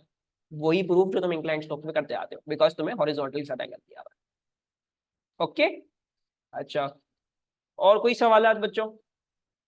नहीं, वो मैं क्वेश्चन आज नहीं करवा रहा। we're not doing a query class today, query class इंशाल्लाह हम कल करेंगे। सर ये सवाल एग्जिस्ट क्यों करता है, क्या हो गया इसमें? ऐसा कुछ भी मुश्किल नहीं था इसमें, ये पूरे सोल्यूशन करने की कोई जरूरत नहीं थी, ठीक है? ये तो मैंने मैथमेटिकली प्रूव किया ना। You guys just needed to be smart enough to realise some things.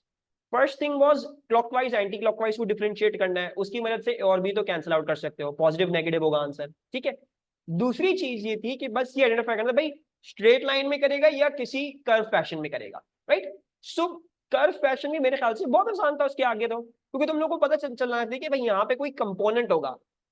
नहीं भी निकालो कि साइन थीटा है कॉस थीटा है, कोई बात नहीं, वो नहीं भी निकालो कि साइन थीटा कॉस थीटा है, बस ये समझ जाता है कि साइन थीटा कॉस थीटा में से कोई ना कोई चीज होगी ना, यानी कर्व होगा ग्राफ, स्ट्रेट लाइन नहीं होगा बीच में। समझ रहे हो? तो सिर्फ इस एमसीक्यू में ये समझ नहीं भाई क्लॉकवाइज और एंटी क्लॉकवाइज है, पॉजिटिव नेगेटिव का फर्क दिखाना हमने।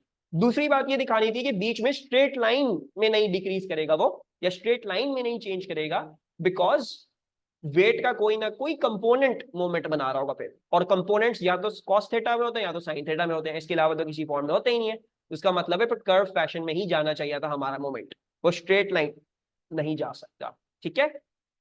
तो ये इसकी ऊपर ऊपर से है, ये एमसीक्यू 1 सेकंड में 1 मिनट में भी हो सकता ना, इसके लिए पूरे सोल्यूशन करने की जरूरत नहीं थी, लेकिन सोल्यूशन करना पड़ता है वरना प्रॉब्लम होती है। कि ये आज खत्म करते हैं ताकि क्वेरी बेस्ड क्लास हो, आदिल हामिद की क्वेरी सॉल्व हो, और बाकी सब चीज़ों का हम फिर वो चीज़ें मैं आपको कुछ टिप्स एंड ट्रिक्स बता दूं बिफोर योर पेपर, ताकि कल हम ज़्यादा कुछ नहीं पढ़ाई करें।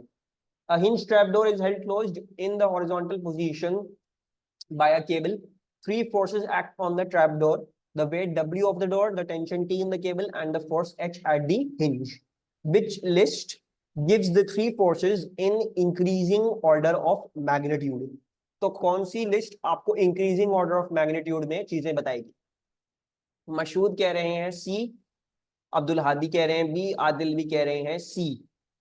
अच्छा, इंक्रीजिंग ऑर्डर ऑफ मैग्नीट्यूड लिखा हुआ है, डिक्रीजिंग नहीं लिखा हुआ, यानी जो सबसे लास्ट होगा वो उसका सबसे ज्यादा मैग्नीट्यूड होगा, ठीक है? तो उस हिसाब से देख के करना। चलो सही है, लेट्स डू दिस। अच्छा, इसका एक ये वाला कंपोनेंट होगा एच वाई कह लेते हैं उसको, और एक ये वाला कंपोनेंट होगा जो इसका एच एक्स होगा, और टेंशन का ही सिमिलरली एक ये वाला कंपोनेंट होगा और एक ये वाला कंपोनेंट होगा, ठीक है?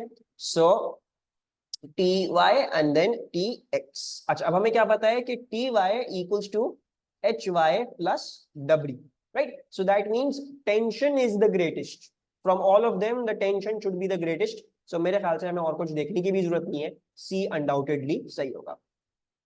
पहले छोटा फिर बड़ा, इंक्रीजिंग ऑर्डर है ना, ऑर्डर इंक्रीज करना चाहिए, पहले छोटा फिर बड़ा करते जाओगे तो इस तरह से इंक्रीजिंग आता जाएगा तुम्हारे पास, ठीक है? अच्छा, what is the definition of force? क्या एक्सप्लेन करना है इसमें मरियम? कुछ भी तो नहीं था। Rate of change of momentum, very good Mariam, क्या चीज समझ नहीं आई? सर पता नहीं, ये टी प्लस एच क्यों है आगे? वाह, अच्छा, चलो ठीक है। नहीं आदिल, वो नहीं होता, that's not the thing that you going to do. H Y W से क्यों बड़ी है पता नहीं, हमें नहीं पता। हमारे पास देखो एक ही ऑप्शन है जिसमें टेंशन सबसे बड़ी है, there is only one option in which tension is the biggest, है ना? सो मैंने वही चूज कर लिया, फिर मैंने बाकी सब कुछ देखा ही नहीं क्या है क्या नहीं। सो वो जैसे भी होगा दफा करो, जैसे भी है। A boat moves at a constant velocity v through still water. A constant drag force F acts on the boat. what is the power used by the boat to move through the water? B FV, पक्की बात है? अच्छा, इसकी marks scheme भी तो खोलनी थी। Marks scheme है, marks scheme, marks scheme, marks scheme, marks scheme. Let's open this. Okay, 16B, very good. So you guys are correct. 110% correct. इसमें कोई भी गलत नहीं है, क्योंकि आपकी बोर्ड जो है वो कांस्टेंट वेलोसिटी से जा रही है। तो इसका मतलब क्या होगा? इसका मतलब इक्विलिब्रियम होगा। अगर एक कांस्टेंट ड्रैग फोर्स एक्ट कर रही है इसमें, जो इसको रोकने की कोशिश कर रही है, तो इसका मतलब है इक्विलिब्रियम रखने के लिए तुम्हारी ड्राइविंग फोर्स भी जो है वो भी F के बराबर ही है। And then you therefore you have the power which is FV। ठीक है, मैं ये वाली F इंटू V कर रहा हूँ। ठीक है, बाकी डेरिवेशन जो है वो मैं इसकी नहीं कर रहा, आदिल इसकी देख लेना डेरिवेशन जाके, तुम्हें पावर के चैप्टर में जहाँ पे वर्क एनर्जी पावर हमने पढ़ा है वहां पे पावर में तुम्हें मिल जाएगी। No Rahima, this is applicable in every case scenario. No, this is applicable in every case scenario. बस इसमें ये चीज होती है कि तुम्हारी फोर्स जो है वो कांस्टेंट होनी चाहिए। Your force should be a constant. अच्छा, the diagram shows four forces acting on a circular disc. Each force has magnitude F. Two of the forces act vertically and the other two forces act horizontally. All four forces act in the same plane as the disc. No other forces act on the disc. The disc has diameter D. Which statement is correct? हमारी half F भी हो सकता था, possible था, अगर तुम्हारी net force half होती और फिर तुमसे पूछता नेट पावर क्या है, तो तुम हाफ एफ भी कह सकते थे अगर नेट पावर की। लेकिन वो बहुत सुपरलेटिव केस है, उसमें एनी केस का वो केस तो बन सकता है, कुछ ना कुछ केस। अब मुझे समझ नहीं आया केस का क्या मतलब है। ए डी, कौन सा ऑप्शन? ए भी कह रहे हैं बच्चे और डी भी कह रहे हैं। The disc is in equilibrium because the resultant force is zero. The disc is not in equilibrium because the resultant torque is 2FD। अच्छा जी, तो 17 का जो आंसर है दैट इज डी। ठीक है, इक्विलिब्रियम को देखते हुए जरूर आपने दो चीजें जरूर हमेशा चेक करनी होती हैं, एक नेट फोर्स भी जीरो हो और एक नेट मोमेंट भी जीरो हो। ये दोनों होने चाहिए। इनमें और वाला स्टेटमेंट नहीं है, मतलब और नहीं है इन दोनों के बीच में, इन दोनों के बीच में एंड है, ये भी और ये भी, दोनों। ठीक है, अब नेट फोर्स तो अनडाउटेडली जीरो ही है because F F cancel, F F cancel. लेकिन नेट टॉर्क जीरो नहीं है, राइट? बिकॉज अगर तुम देखोगे तो इनके बीच में ये डिस्टेंस डी आ रहा है और इनके बीच में ये डिस्टेंस डी आ रहा है।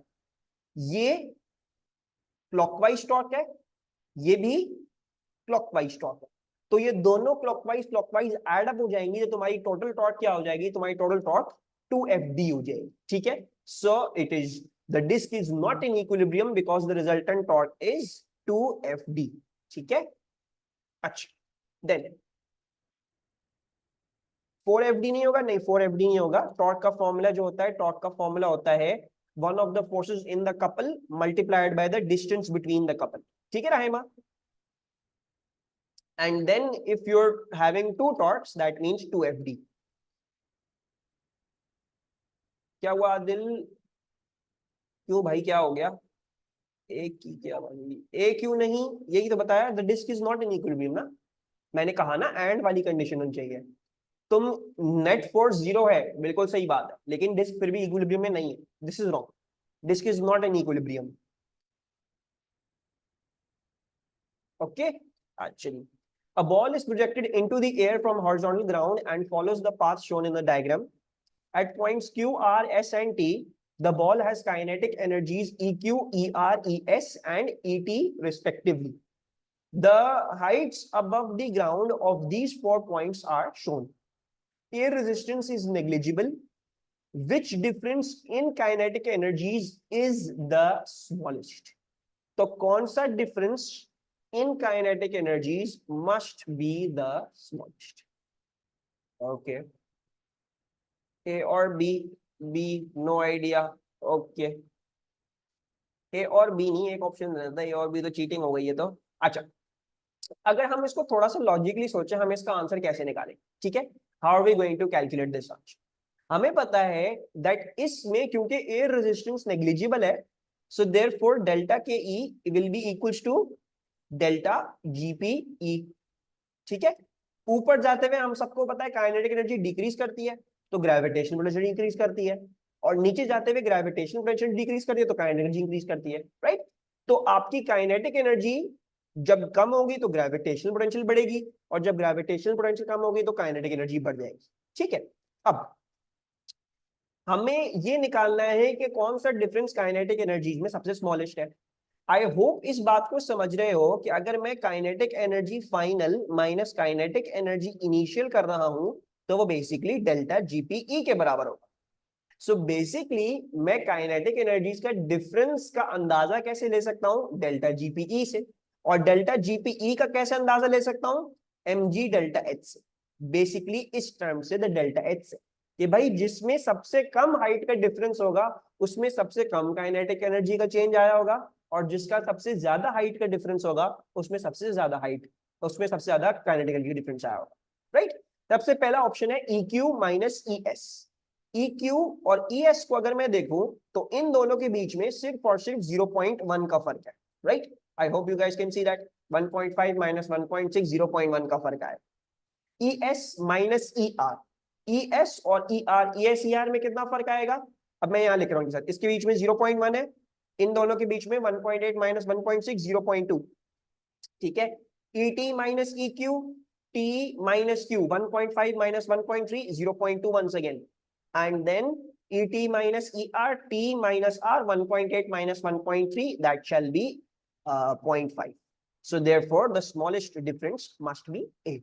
ठीक है, कोई प्रॉब्लम इसमें? अब अब्दुल हादी 2018 2024 ही रहो, सारे वेरिएंट्स नहीं करोगे, दूसरे वेरिएंट्स अटेम्प्ट कर लो, विंटर कर लो, मार्च कर लो, उससे पीछे जाने का कोई फायदा नहीं होगा। अच्छा, Rahima it says Q minus S, मेरा बच्चा राहिमा इसमें इसमें परेशान की जरूरत नहीं है, तुम Q माइनस एस कर रहे हो या S माइनस Q कर रहे हो, देखो मैंने अभी बताया हम चेंजेस को इक्वेट कर रहे हैं ना, तो उन्होंने अभी क्या बोला, उन्होंने पूछा है डिफरेंस क्या है, उनका इससे कोई सरोकार नहीं है। ठीक है, देयर इज नो सरोकार विद द फैक्ट कि भाई इंक्रीज आया कि डिक्रीज आया, वो सिर्फ उनका इस बात से है कि भाई डिफरेंस क्या है। सो Q माइनस एस अगर नेगेटिव आंसर भी आ रहा है, फॉर एग्जाम्पल जो भी प्रॉब्लम हो रही है उसकी वजह से जो तुम्हें लग रही है वो नेगेटिव भी आ रहा है, कोई मसला नहीं है, इसका मतलब है एनर्जी लॉस्ट हो गई तो उधर एनर्जी गेन हो जाएगी, इधर लॉस्ट हो गई तो उधर एनर्जी गेन हो जाएगी। हम सिर्फ डिफरेंस की बात कर रहे हैं, we are talking about what is the magnitude of the difference, यानी डेल्टा के ई, डेल्टा क्या है वो डेल्टा क्या है, that's it. We are not concerned with gain आया लॉस आया क्या, हम सिर्फ ये देख रहे हैं किसमें सबसे कम डेल्टा एच था, उस डेल्टा एच का सबसे कम डेल्टा जीपीई होगा, उस डेल्टा जीपीई का सबसे कम डेल्टा के ई होगा, दैट्स इट। ठीक है, डिफरेंस इन काइनेटिक एनर्जी, देखो difference in kinetic energy is the smallest. कौन सा difference in kinetic energy is the smallest, बस मतलब मैग्नीट्यूड ही तुमने दे देना कि you only have to take the magnitude. अच्छा, और क्या है, सर मेरी भी रहमा, हाँ अब्दुल हादी माइनस भी आ गया तो कोई फर्क नहीं है, उसका मसला नहीं है, हम सिर्फ मैग्नीट्यूड कंपेयर कर रहे हैं। ठीक है, we are only looking at the magnitude, और कुछ नहीं था, और कुछ, चलो आगे चलते हैं। The battery of a small tablet computer is initially uncharged. It is connected to a constant 10 watt power supply for 2 hours to charge the battery. The efficiency of the charging process is 80%. What is the total energy stored in the battery? कौन सा form लगाना चाहिए, efficiency लगाएंगे। ठीक है जी, efficiency लगाएंगे और फिर हम सारी कैलकुलेशन करेंगे। अच्छा, एफिशिएंसी क्या होती है, it is useful energy upon total input multiplied by 100, right? Okay, now what do we know, we know that this is 80 upon 100, 80% है। ठीक है जी, और नहीं बल्कि नहीं सॉरी, ये सिर्फ 80 आएगा, 80 upon 100। अच्छा, 80 हो गया यूजफुल एनर्जी। अच्छा, the battery of small tablet is initially uncharged and connected to a 10 watt power supply for 2 hours। okay, what is the total energy stored in the battery, वो हमारी useful होगी, because input तो हम एक power supply से input कर रहे हैं ना, तो हमारा इनपुट तो ये 10 वॉट और 2 आवर्स वाली चीज है। अच्छा, अब इस 10 वॉट और 2 आवर्स से हम एनर्जी कैसे निकालेंगे, वो हम सबको पता है कि that can be worked out by energy upon time. So therefore energy shall be equals to power into time, right? Now we can calculate this. हमें यूजफुल निकालनी है, ऑब्वियसली वो बैटरी में जो स्टोर हुई है वही है वो यूजफुल। देन टोटल इनपुट क्या है आपका, आपने 10 वॉट इनपुट करे हैं 2 घंटों के लिए, सो 2 into 60 into 60, don't forget conversion, 2 hours multiply by 60 in 2 minutes and then multiply by 60 ताकि सेकंड में चले जाओ, और फिर multiplied by 100 हो जाएगा ये। then you can work out your useful energy whatever that is coming out to। C आ रहा है 5.8 into 10 power 4, पक्की बात है? एक क्वेश्चन है ई की जगह के ई एंड जीपीई लगा सकती हैं इधर, कौन सा ई? ये E, which E are you talking about? Generally मतलब एनर्जी के लिए ना, जनरली अगर तुम्हारे पास फॉर्मूला है जिसमें एनर्जी है, तो मैं पूछ रहा था जीपीई या काइनेटिक, हाँ लगा सकते हो। अगर मैं तुमसे पूछूं what is the rate at which kinetic energy is being converted, तो वो उसकी पावर होगी, काइनेटिक एनर्जी डाला जाएगा फिर उसमें। और अगर मैं तुमसे पूछूं what is the rate at which gravitational potential is converting, so तुम ऑब्वियसली पावर जब ले रहे होगे तुम ग्रेविटेशनल एनर्जी लोगे तब, राइट? सो उस पर डिपेंडिंग ऑन दैट तुम कर सकते। इधर आई वी टी लग सकता है, आई और वी का है इसमें, देखो where is I V, there is no I V, no. देखो इधर उन्होंने थोड़ा सा ऐसे फ्रेज किया हुआ है, कैसा लग रहा है कि देखो क्वेश्चन को पढ़ो, एक बैटरी थी जो क्या है, जो तुम्हारे लैपटॉप में लगी हुई है, और वो इनिशियली अनचार्ज है। It is connected to a constant 10 watt power supply for 2 hours to charge the battery. Power supply charge कर रही है बैटरी को, उसका मतलब पावर सप्लाई इनपुट हुआ ना, power supply must be the input. So and then they are asking what is total energy stored in the battery. So power supply ने कुछ यूजफुल एनर्जी दी है जो इसमें जाके स्टोर हो गई, ठीक है? सो वो मिसलीड हुआ है, what is the total energy stored in the battery से, बैटरी की टोटल एनर्जी वही होगी जो यूजफुल तुम्हें पावर आउटलेट से मिली होगी। तो power outlet is the input और तुम्हारी यूजफुल इज द बैटरी की एनर्जी, ठीक है Raima? Total is coming from the power outlet ना, टोटल इनपुट तो वही है ना, टोटल इनपुट होता ही है, इनपुट, इनपुट कहां से आ रहा है? आउटलेट से आ रहा है, ठीक है? अच्छा, an initially stationary firework explodes and splits into two fragments that move horizontally in opposite directions.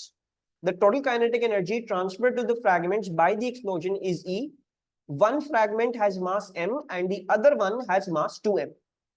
What is the speed of the fragment of mass m immediately after the explosion?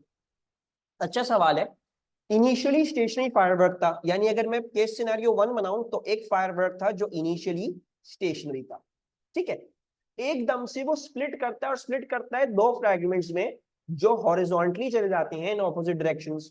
So case number 2, it एकदम से splits, एक का मास m था, दूसरे का मास 2m था, एक इस ऐसी वेलोसिटी v2 के साथ इधर चला जाता है और एक वेलोसिटी v1 के साथ उधर चला जाता है, ठीक है? The total kinetic energy transferred to the fragments by the explosion is E. यानी इन दोनों को मिला के जो एनर्जी मिली है वो एनर्जी E मिली है। They have gotten an energy of E as a whole. What is the speed of the fragment of mass m immediately after the explosion? मतलब बेसिकली हमने इसकी स्पीड निकालनी है कि वो क्या है, ठीक है? अच्छा, अगर मैं इस वाली स्टेटमेंट को देखूं, the total kinetic energy transfer to fragments by the explosion is E, so मेरे ख्याल से ई क्या हो जाएगा? ई हो जाएगा half m v1 square plus half 2m v2 square, right? इन दोनों का जो सम होगा काइनेटिक एनर्जी का, वो टोटल काइनेटिक एनर्जी के बराबर होगा। So I have written the sum of both of theirs kinetic energy is equal to E. Let's solve this a little bit, इसको कर लेते हैं half m v1 square plus m v2 square. अभी फिलहाल इसको यहीं पे छोड़ देते हैं, let's name it as equation number 1, कभी कहीं ना कहीं हमें काम आएगी क्योंकि हमें बाद में आंसर्स ई नहीं आना। अच्छा, अब इसके अलावा क्या कर सकते हैं? ऑब्वियसली हम law of conservation of momentum लगा सकते हैं, एक स्टेशनरी फायरवर्क है वो फटा है। So by applying the law of conservation of momentum, initial momentum shall equals to the final momentum. Initial momentum क्या था? 0 था, तो 0 आ गया। फाइनल मोमेंटम क्या है? Let's make a convention rightwards as positive. If we do that, m is traveling with v1 opposite to our convention, so m and then minus v1 plus 2m is traveling with v2 according to our convention, so 2m v2. अच्छा, मैं इसको उस side भेज रहा हूं तो m v1 shall equals to 2m v2 and then m and m cancel out and you get your Rahima, because लिखा हुआ है क्वेश्चन में, ठीक है? क्वेश्चन में गिवन है v1 equals to 2v2, okay? अच्छा, अब पूछना, अब उसने क्या पूछा है? What is the speed of the fragment of mass m immediately after the explosion. अच्छा, हमें v1 तो पता चल गया है कि वो 2v2 है, but I don't want an answer in B2. I want an answer in E and M, right? So मुझे obviously यहाँ से कोई ना कोई substitution लेके जानी पड़ेगी और उधर plug in करनी पड़ेगी, ठीक है? अच्छा, अब ये कैसे करना चाहिए? Speed of the parallel paths immediately after this question. अच्छा, एक काम करते हैं, I think it would be a lot easier अगर मैं यहाँ पे V1 V2 को सब्जेक्ट बना के ऊपर सब्स्टिट्यूट कर दूं, V1/2 ऊपर सब्स्टिट्यूट कर दूं, ठीक है? Let's substitute it over there. So E shall be equals to half m V1 square plus m V1/2 whole square. Then this becomes half m V1 square plus 1/4 m V1 square. Okay, 2m नहीं होगा, 2m कहाँ होगा? ये रहा, 2m cancel हो गया, half और 2, ठीक है? अच्छा, और हाफ प्लस 1/4 क्या होता है? 0.75, 3/4. So that should be E equals to 3/4 m V1 square. And then finally, नहीं रहेगा, because kinetic energy scalar quantity है, kinetic energy में कोई convention लगती, मोमेंटम क्योंकि वेक्टर है तो उसमें कन्वेंशन लगेगी, and therefore v1 shall be equals to 4e divided by 3m and the whole under root, ठीक है? So the answer is 4e divided by 3m, which is option D. कोई problem है इसमें? कोई परेशानी, कोई चीज जो आपको समझ नहीं आई? 20 is D. थोड़ा सा फाइट थ्रू करना पड़ेगा, थोड़ा सा सेंस बनाना पड़ेगा क्वेश्चन को, मैंने अटेम्प्ट कैसे करना है, क्वेश्चन को कैसे प्रूव करूं। ऐसे क्वेश्चंस होंगे उनमें टाइम लगेगा, इसमें 3-4 मिनट आपको लगेंगे, आराम से आपके जाएंगे, 3-4-5 मिनट आपके आराम से जाएंगे। टाइम दो और इसको फाइट करोगे, हो जाएगा सवाल सॉल्व। अच्छा, आगे चलूं? आई थिंक इसी ने जो है वो रुकवाया था। अच्छा, a spring is fixed at one end and extended by applying force F to the other end. The spring has extension X and elastic potential energy EP. The spring constant is K. The spring obeys Hooke's law. Which relationship is correct for this spring? Adil is saying D. Is Adil correct? How are you guys saying that it's that? Why not C? Why not A? Force is not constant. ठीक है, मान लिया। Force constant नहीं होती, वो बिल्कुल सही है। C क्यों नहीं हो सकता? Why is C not possible? Why is this relationship not valid? भाई देखो, दो फॉर्मूला होते हैं ना, EP equals to half fx होता है, और EP क्या होता है? EP equals to half kx square होता है ना? अब अगर मैं बाकी सारी चीजों को कांस्टेंट अज्यूम कर लूं तो EP directly proportional to F, लेकिन आपने कहा कि फोर्स कांस्टेंट नहीं रहती, ठीक है? Although that's wrong if I derive it like that. और मैं यहाँ पे क्यों नहीं निकाल सकता? मैं ये वाला रिलेशनशिप एक निकाल लूं और ये वाला रिलेशनशिप एक निकाल लूं। Why can't I do all of these relations? Limit of proportionality exceeded नहीं, इधर लिखा हुआ है स्प्रिंग ओबेज हुक्स लॉ, तो इसका मतलब है लिमिट ऑफ प्रोपोर्शनैलिटी के अंदर अंदर ही है।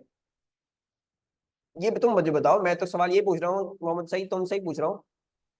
How do we know that force is not constant? पता नहीं Hamid, X also not constant, तो भाई क्यों ये डी क्यों? Why not C, why not B, why not A? समझ नहीं आया मुझे।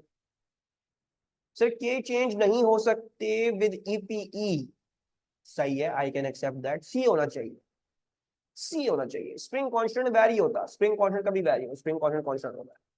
अच्छा, सबसे पहली बात जो आपने इस कॉन्सेप्ट को अप्लाई करते हुए याद रखनी है, वो ये याद रखनी है कि अगर तुम ये कहना चाहते हो तो एक्स और हाफ कांस्टेंट होने चाहिए है, right? Now listen to me, if you want to derive from this formula this direct proportion, then the condition is that x and half must be constants.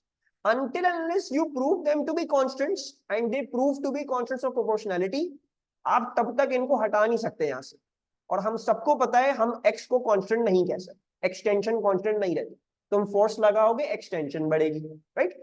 और EP directly proportional to F नहीं हो सकता फिर उसकी वजह से, because you can not eliminate X by saying it a constant, तो यहाँ पे ये नॉट कांस्टेंट है, therefore this relationship is wrong, that is wrong, EP is not directly proportional to F। अच्छा, इसी तरह जब हम ये देखेंगे हाफ के एक्स स्क्वायर, इसमें भी अगर तुम्हें ये वाला रिलेशनशिप कहना है कि ये ट्रू है, तो उसके लिए एक्स स्क्वायर को कांस्टेंट होना पड़ेगा, और हम सबको पता है कि ये कांस्टेंट नहीं होता, एक्सटेंशन वेरी करती है, फोर्स लगाओगे एक्सटेंशन बढ़ेगी, so it is not constant, x is not constant, x square is not constant, therefore you cannot eliminate half and x square and say ap is directly proportional to k, that is wrong. हाँ, लेकिन हम सबको पता है कि k constant रहता है और हाफ कांस्टेंट रहता है, spring constant is always remaining constant as long as you're obeying Hooke's law, ठीक है? तो undoubtedly you can remove both of these and you can derive this relationship, this is 110% correct, ठीक है? तो एक चीज मैंने सोचा कि तुम लोग भूल रहे हो, तो वो मैं जरा रिवाइज करवा दूं, लिमिट प्रोपोर्शनैलिटी, या सॉरी जो प्रोपोर्शनैलिटी ग्राफ्स वाले भी क्वेश्चंस थे उसमें याद करो, हम पहले सब चीजों को एलिमिनेट करते थे जो हमें नहीं चाहिए, उनको कांस्टेंट रख के हटाया करते थे, and then we used to decipher the graph के वो क्या होगा। तो इधर भी ये जरूरी है कि बाकी रिलेशनशिप्स क्यों नहीं बन रहे, ठीक है? Okay, a force extension graph is produced for a metal wire, which what must describe the limit of proportionality of the wire, the point beyond which Hooke's law is not obeyed, right? B. Chalo good. So 22 is B. Moving onwards, a spring has a spring constant of 6 Newton per centimeter. It is joined to another spring whose spring constant is 4 Newton per centimeter. A load of 80 Newton is suspended from this composite spring. What is the extension of this composite spring? ये दोनों springs किस combination में है? Why not C? That is elastic limit. That is elastic limit, Rahima. ये भी elastic limit, D भी elastic limit है, limit of proportionality नहीं है. Limit of proportionality is different to elastic limit. अच्छा, सीरीज में है ये, राइट? और सीरीज का क्या फॉर्मूला होता है? रेजिस्टेंस का उल्टा, right? So therefore 1/6 plus 1/4 and then whole inverse shall be your k net. तो क्या आ रहा है हमारा k net? 2.4. अच्छा, so it is 2.4 newtons per centimeter. Okay, I did not convert right now, तो मेरा आंसर न्यूटन पर सेंटीमीटर में आएगा। आपको कन्वर्ट करना हो तो आप कन्वर्ट करके फिर निकालेना, आपको फिर मीटर्स में मिलेगा। Now we can work out the extension f equals to kx. f क्या है? 80 है, k हमें पता चल गया है वो 2.4 न्यूटन्स पर सेंटीमीटर है, यानी 10⁻⁻², and that into your extension x, and you can work out your extension के 80 into 10⁻⁻² divided by 2.4 shall be your answer. Answer क्या आ रहा है? 0.33. अच्छा, सेंटीमीटर ही मांगा होता, ठीक है? So my bad, आपको कन्वर्ट करने की जरूरत नहीं थी, leave it, don't convert, you can just do it directly. आप कन्वर्ट करने की जरूरत नहीं।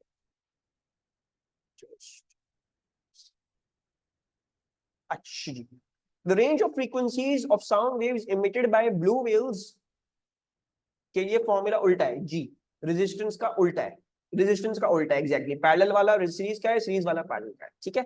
The range of frequencies of sound waves emitted by blue whales is 10 Hz to 40 Hz. The speed of sound in sea water is 1.5 kilometers per second. What is the approximate range of wavelengths of the sound waves emitted by the blue whales? मेरे ख्याल से बहुत आसान सवाल है, इसमें कुछ ज्यादा हमें डिस्कशन की जरूरत नहीं है। 1.5 kilometers per second है, so 1.5 into 10⁻³ that equals to your frequency which is 10 Hz and your lambda. You can work out your lambda over here, और इसी तरह आप for upper bound भी कर सकते हो, वही calculation. So 1.5 into 10⁻³ equals to 40 lambda, and you will get your lambda as whatever you want to work out. So 38 and 150 आ रहा है, so this is 150 and that should be 38. ठीक है, इसमें I don't think कोई मुश्किल थी बात, सिर्फ for दो frequencies you have to calculate the two wavelengths, maximum minimum वाली, and you get your answers के वो क्या है। अच्छा, अब क्या है? A sound wave is detected by a microphone and displayed on the screen of a cathode ray oscilloscope. The frequency of the wave is 2.5 kilohertz. What is the setting on the time base of the CR? Frequency आपको बोली जा रही है 2.5 kilohertz. So what should I do now? Work out the time period. So time period कैसे निकलेगा? 1 upon frequency. So 1 upon 2.5 into 10⁻³. What is the value? 4 into 10⁻⁻4. इसका मतलब है कि यहां से लेके यहां तक ये जो पूरा टाइम पीरियड है, ये कितना बड़ा है? ये हमें दिखाया जा रहा है कि ये 4 into 10⁻⁻4 4 का है। अच्छा, कितने बॉक्सेस हो गए? 1 2 3 4। So that means 4 boxes are representing a time period of 4 into 10 to the power minus 4। Time based setting क्या होती है? टाइम बेस्ड सेटिंग होती है एक बॉक्स की। सो मुझे जानना है कि एक बॉक्स की क्या टाइम बेस्ड सेटिंग है, and we can do unitary method and work out the X whatever that value is. 40 जी रेफर कर सकते हो, कोई मसले की बात नहीं है उसमें। सो 1 into 10 to the power minus 4 आ रही है एक बॉक्स की वैल्यू, ठीक है। 1 into 10 to the power minus 4 is the value for one box। अब इसको हम कैसे लिख सकते हैं? अगर हम मिली सेकेंड में लिखना चाहें तो क्या हो जाएगा? 0.1 into 10 to the power minus 3, right. एक मैं आगे ले जाऊंगा और -3 कर दूंगा उसको। So that shall be our option A. ठीक है, कोई प्रॉब्लम इसमें, कोई परेशानी? कन्वर्जन नहीं समझ में आई भाई? तुम्हें अगर 10 to the power minus 4 को if you have 1 into 10 to the power minus 4 and you want to convert it to 10 to the power minus 3, ठीक है। 10 to the power minus 3 के लिए मुझे कन्वर्ट करना है तो मैं इसको ऐसे लिख सकता हूँ 1 into 10 to the power minus 3 into 10 to the power minus 1। दोनों एड अप हो गया 10 to the power minus 4 बन रहे ना। -3 एज इट इज छोड़ दो, ये इसके साथ मल्टीप्लाई कर दो 1 के साथ इंटू 10 पावर -1। जब तुम मल्टीप्लाई करोगे तो क्या आ जाएगा? 0.1 इंटू 10 पावर -3 आ जाएगा, ठीक है। टॉकी यूनिट काहे आदमी जी का माइक खुल गया। यूनिट क्यों चेंज होंगे? तुम एक एक्सपोनेंट मल्टीप्लाई कर रहे हो, you are multiplying an exponent. Exponent से यूनिट थोड़ी चेंज होंगे। मतलब you are correct in that way, this is seconds, ठीक है, ये seconds है। जब मैंने 0.1 into 10 power -3 करा है तो अब ये 0.1 मिली सेकेंड्स लिख सकता हूं। I can write it like that. Okay. A source of sound with constant frequency moves towards a stationary observer. The observer compares the sound waves arriving at the observer's position with the waves emitted by the source of the sound. What is detected by the observer? C, a decreased wavelength for the sound waves. Yes, if you are traveling towards a stationary observer, ठीक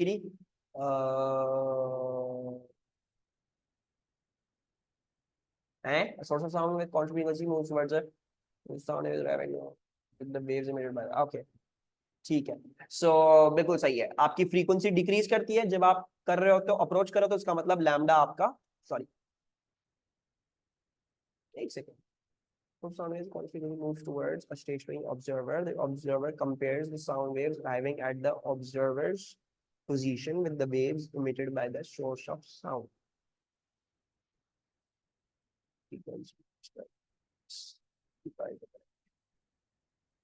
Sorry, मैं थोड़ा confuse हो गया था। Which type of waves cannot be polarized? B, longitudinal waves cannot be polarized, और longitudinal की एक example है हमारे पास sound waves, ठीक है। अच्छा, a beam of light with power P has an area of cross section A. The amplitude of the light waves in the beam is x. The beam of light is then changed to 1 with the same frequency but with an increased amplitude of 4x and an area of cross section reduced to A over 3. What is the power of the new beam? हमने power निकालनी है अब new beam की। Electromagnetic transverse होती हैं जी, electromagnetic waves जो है वो सारी की सारी ट्रांसफर्स, उनमें से कोई भी लॉन्गिट्यूडनल नहीं, ठीक है। अच्छा, अब एक थोड़ा सा मसला है, ठीक है। हम इंटेंसिटी को कैसे डिफाइन करते हैं? We can define intensity as power upon area, right. अच्छा, मेरा जो मेन मकसद है अभी, मुझे क्या करना है, मुझे ये बोला हुआ है कि मेरे पहले वाले केस में मेरे पास पावर P थी, एरिया A था और एम्पलीट्यूड X था, ठीक है, और इंटेंसिटी को बोले थे इंटेंसिटी I थी। Power upon area intensity I बोल देते हैं उसको, ठीक है। दूसरे वाले केस सिनेरियो में क्या बोल रहे हैं हमें ये बोल रहे हैं कि आपने एम्पलीट्यूड 4x कर दिया और एरिया जो है वो आपने A over 3 कर दिया। पावर ऑब्वियसली कुछ पावर P2 हो चुकी है और इंटेंसिटी भी आपकी ऑब्वियसली चेंज कर चुकी होगी। So we need to work out what is the new power of the beam. अच्छा, I am going to do it together, एक ही दफा में कर लेंगे उसको.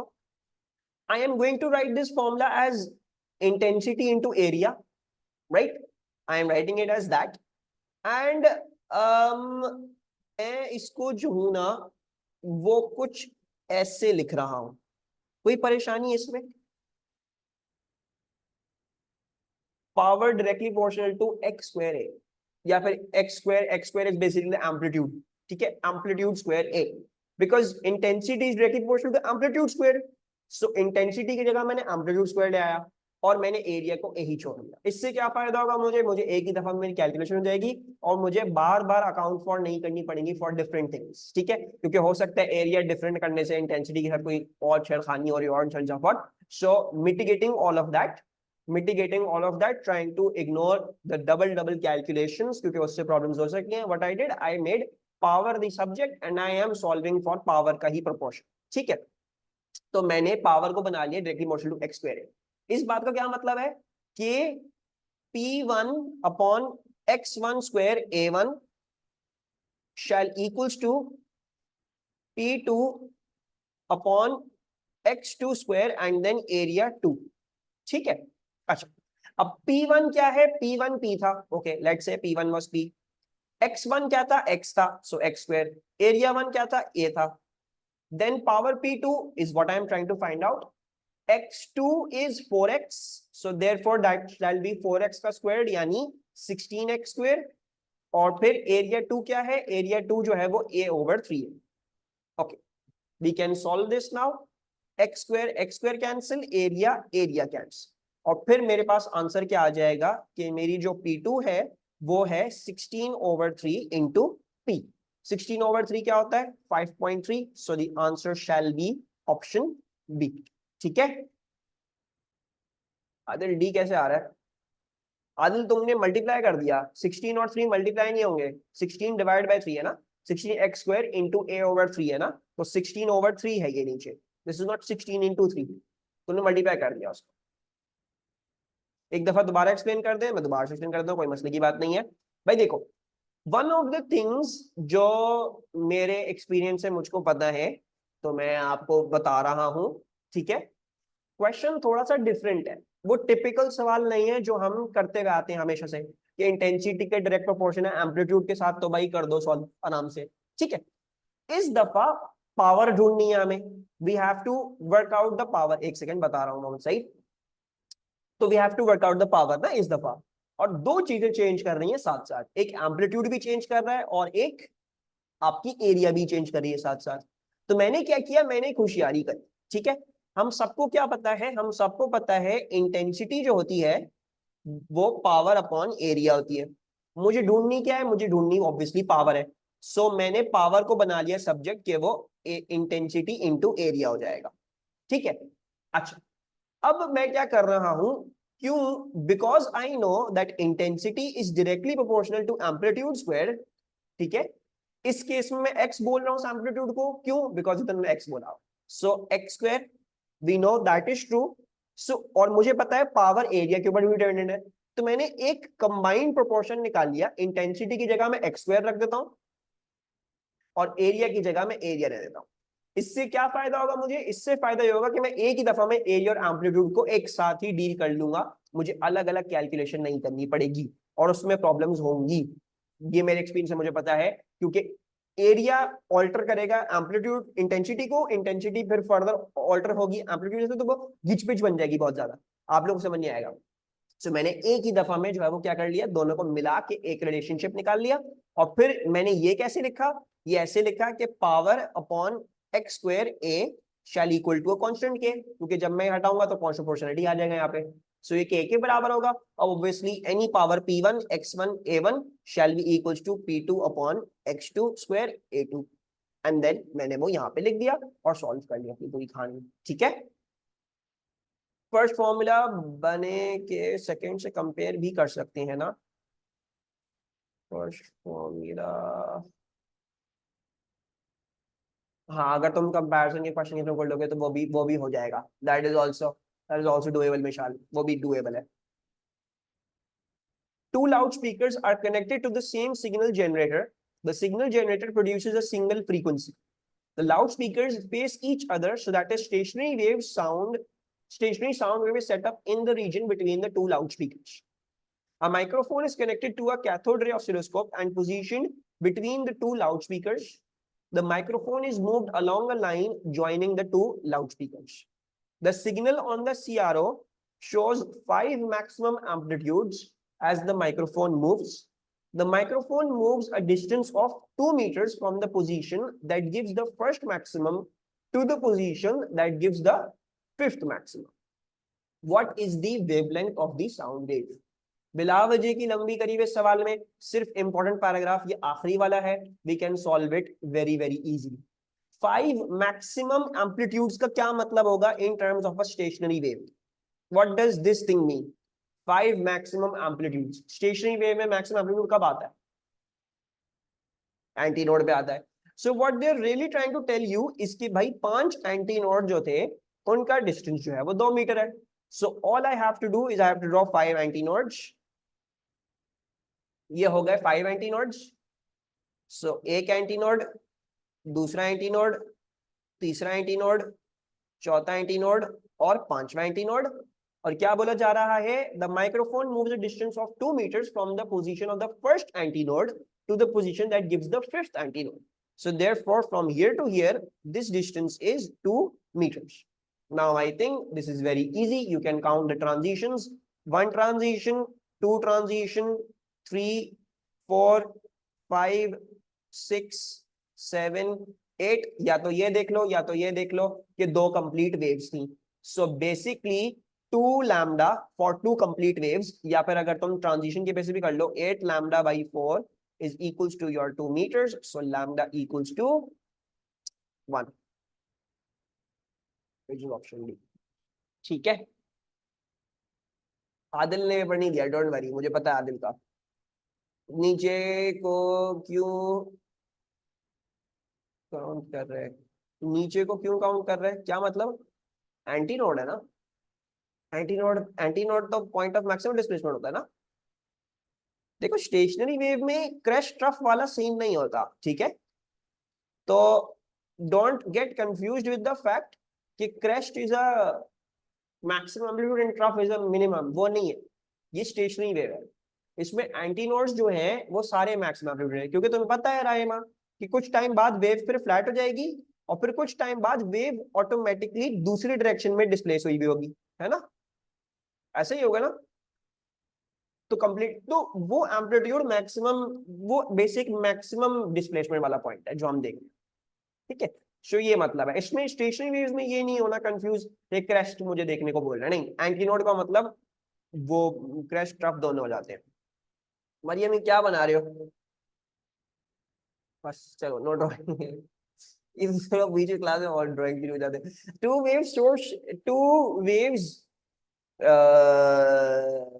wave sources emit coherent waves. Which condition must be correct for the coherent waves? C. Very good. ठीक है. याद रखना कि ये जरूरी नहीं है. They must not be emitted in phase. मतलब दोनों का 0 डिग्री फेज नहीं चाहिए. एक 0 डिग्री, 180 डिग्री हो सकती है.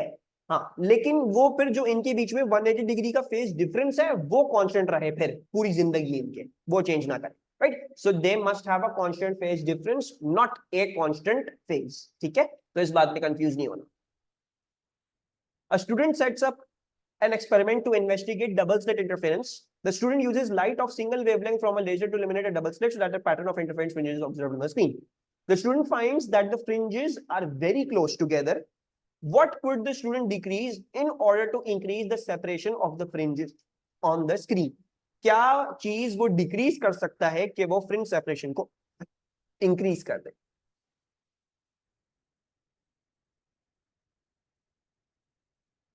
फॉर्मूला मैं याद करवाऊं? नहीं, मैं नहीं करवा रहा फॉर्मूला याद. फॉर्मूला किसको याद है भाई डबल स्लिट का? b equals to D lambda A. जी b नहीं है, x है. x equals to lambda d over a. याद तो है तुम्हें मरियम, फालतू में सब बच्चों को जो है वो तुमने कर दिया. तो अगर तुम्हें x को इंक्रीज करना है तो एक ही तरह एक तरीका है, तुम a को डिक्रीज कर दो. Right. So you need to see the separation r of the stretch.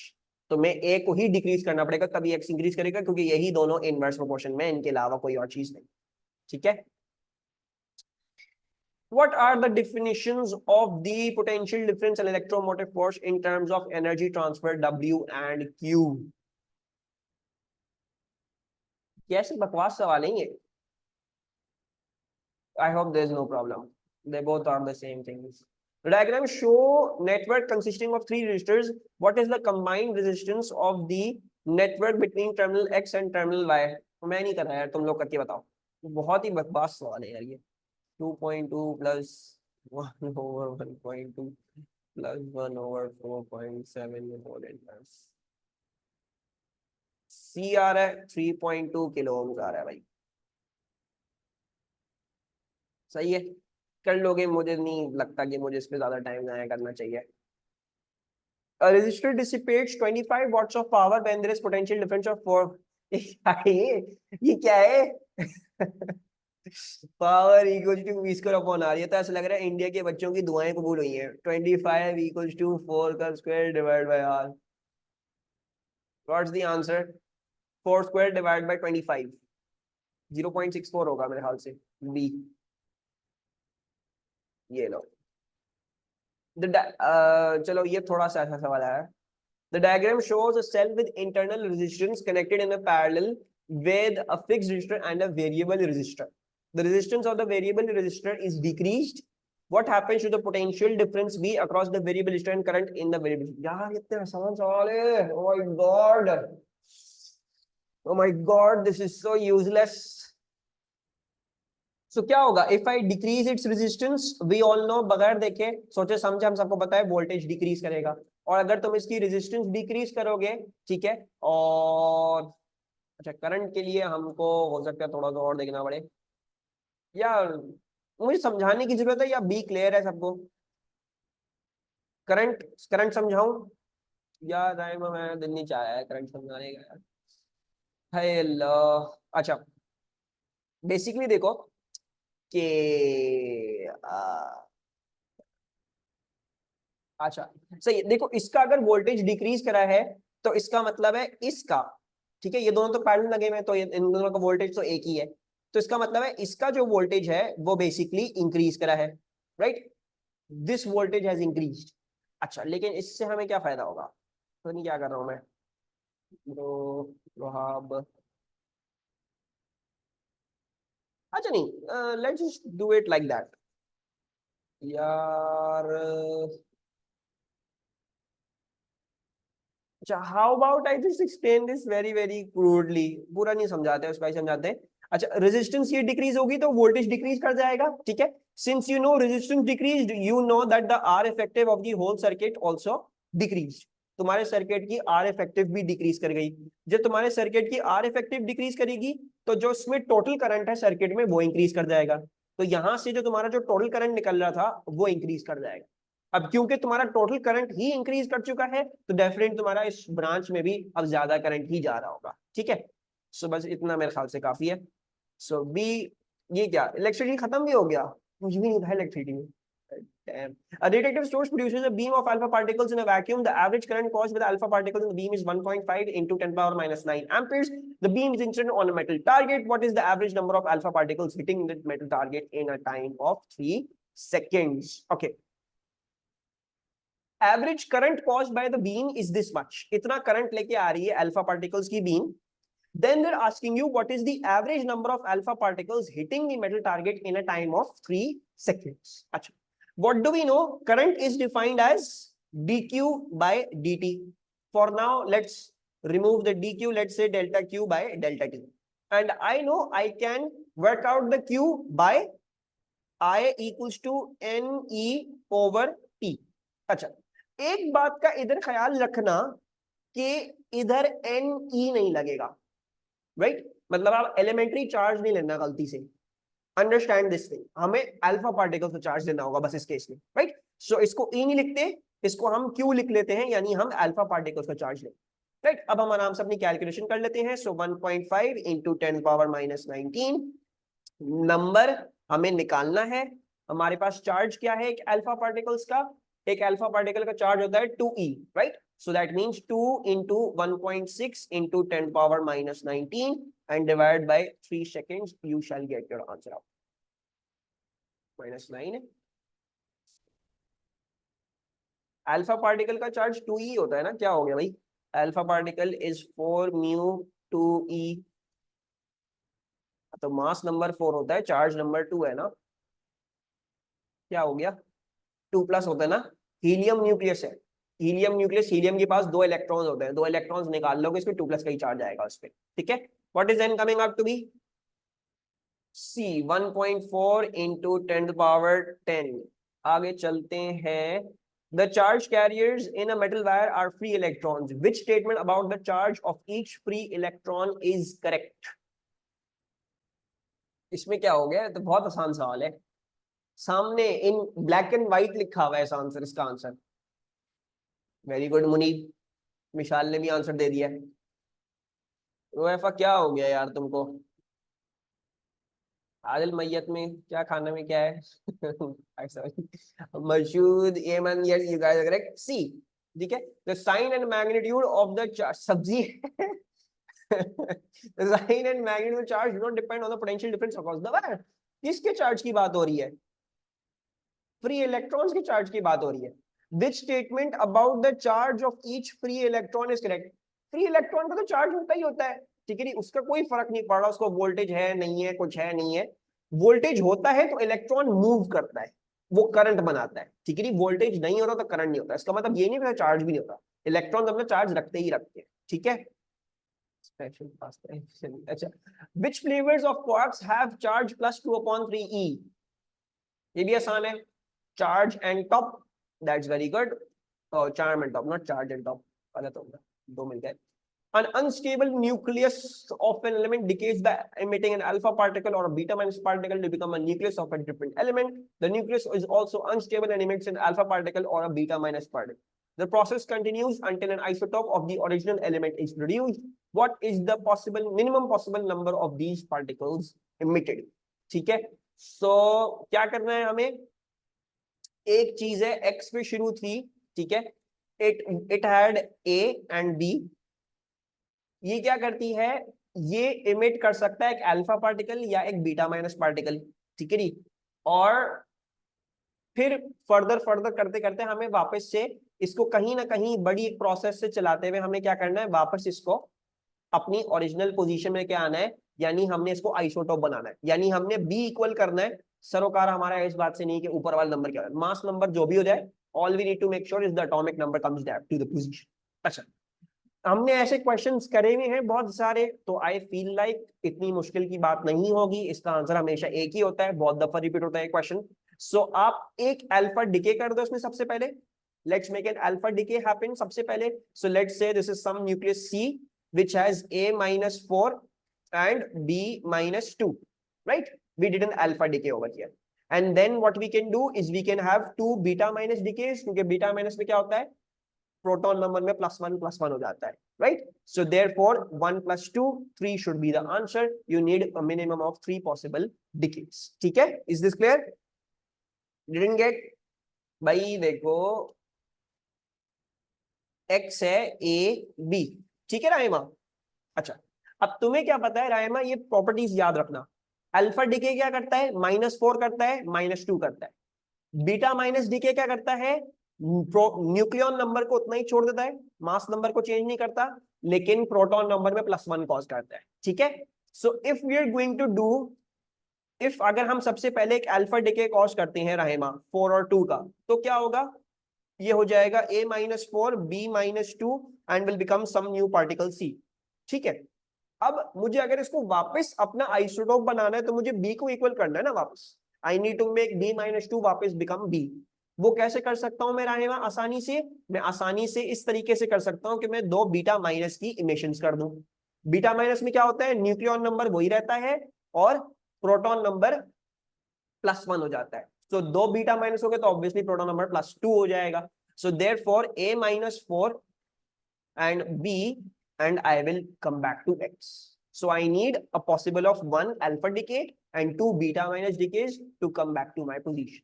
Okay, Raima? Isotope होता है proton number same, mass number different, proton number same, तो बी करना है, ऊपर का नंबर कोई भी हो उसका मसला नहीं, ठीक है। तो इसीलिए हम बी को वापस बी बना रहे हैं, ऊपर का नंबर डिफरेंट भी हो तो कोई मसली बात नहीं है, mass number can be changed. A nucleus of carbon 10 decays by a beta emission to form a nucleus of boron 10,5b. For this decay process, what is the change to a nucleon and what is the change in quark composition of the nucleus? This is a beta plus decay. कैसे पता? Because 6 में -1 हुआ है, beta minus में plus होता है, beta plus में minus होता है, तो 6 - 1 हुआ है, so it is a proton to a neutron, है ना, proton to a neutron, and this up becomes down, B, ठीक है। Any problems?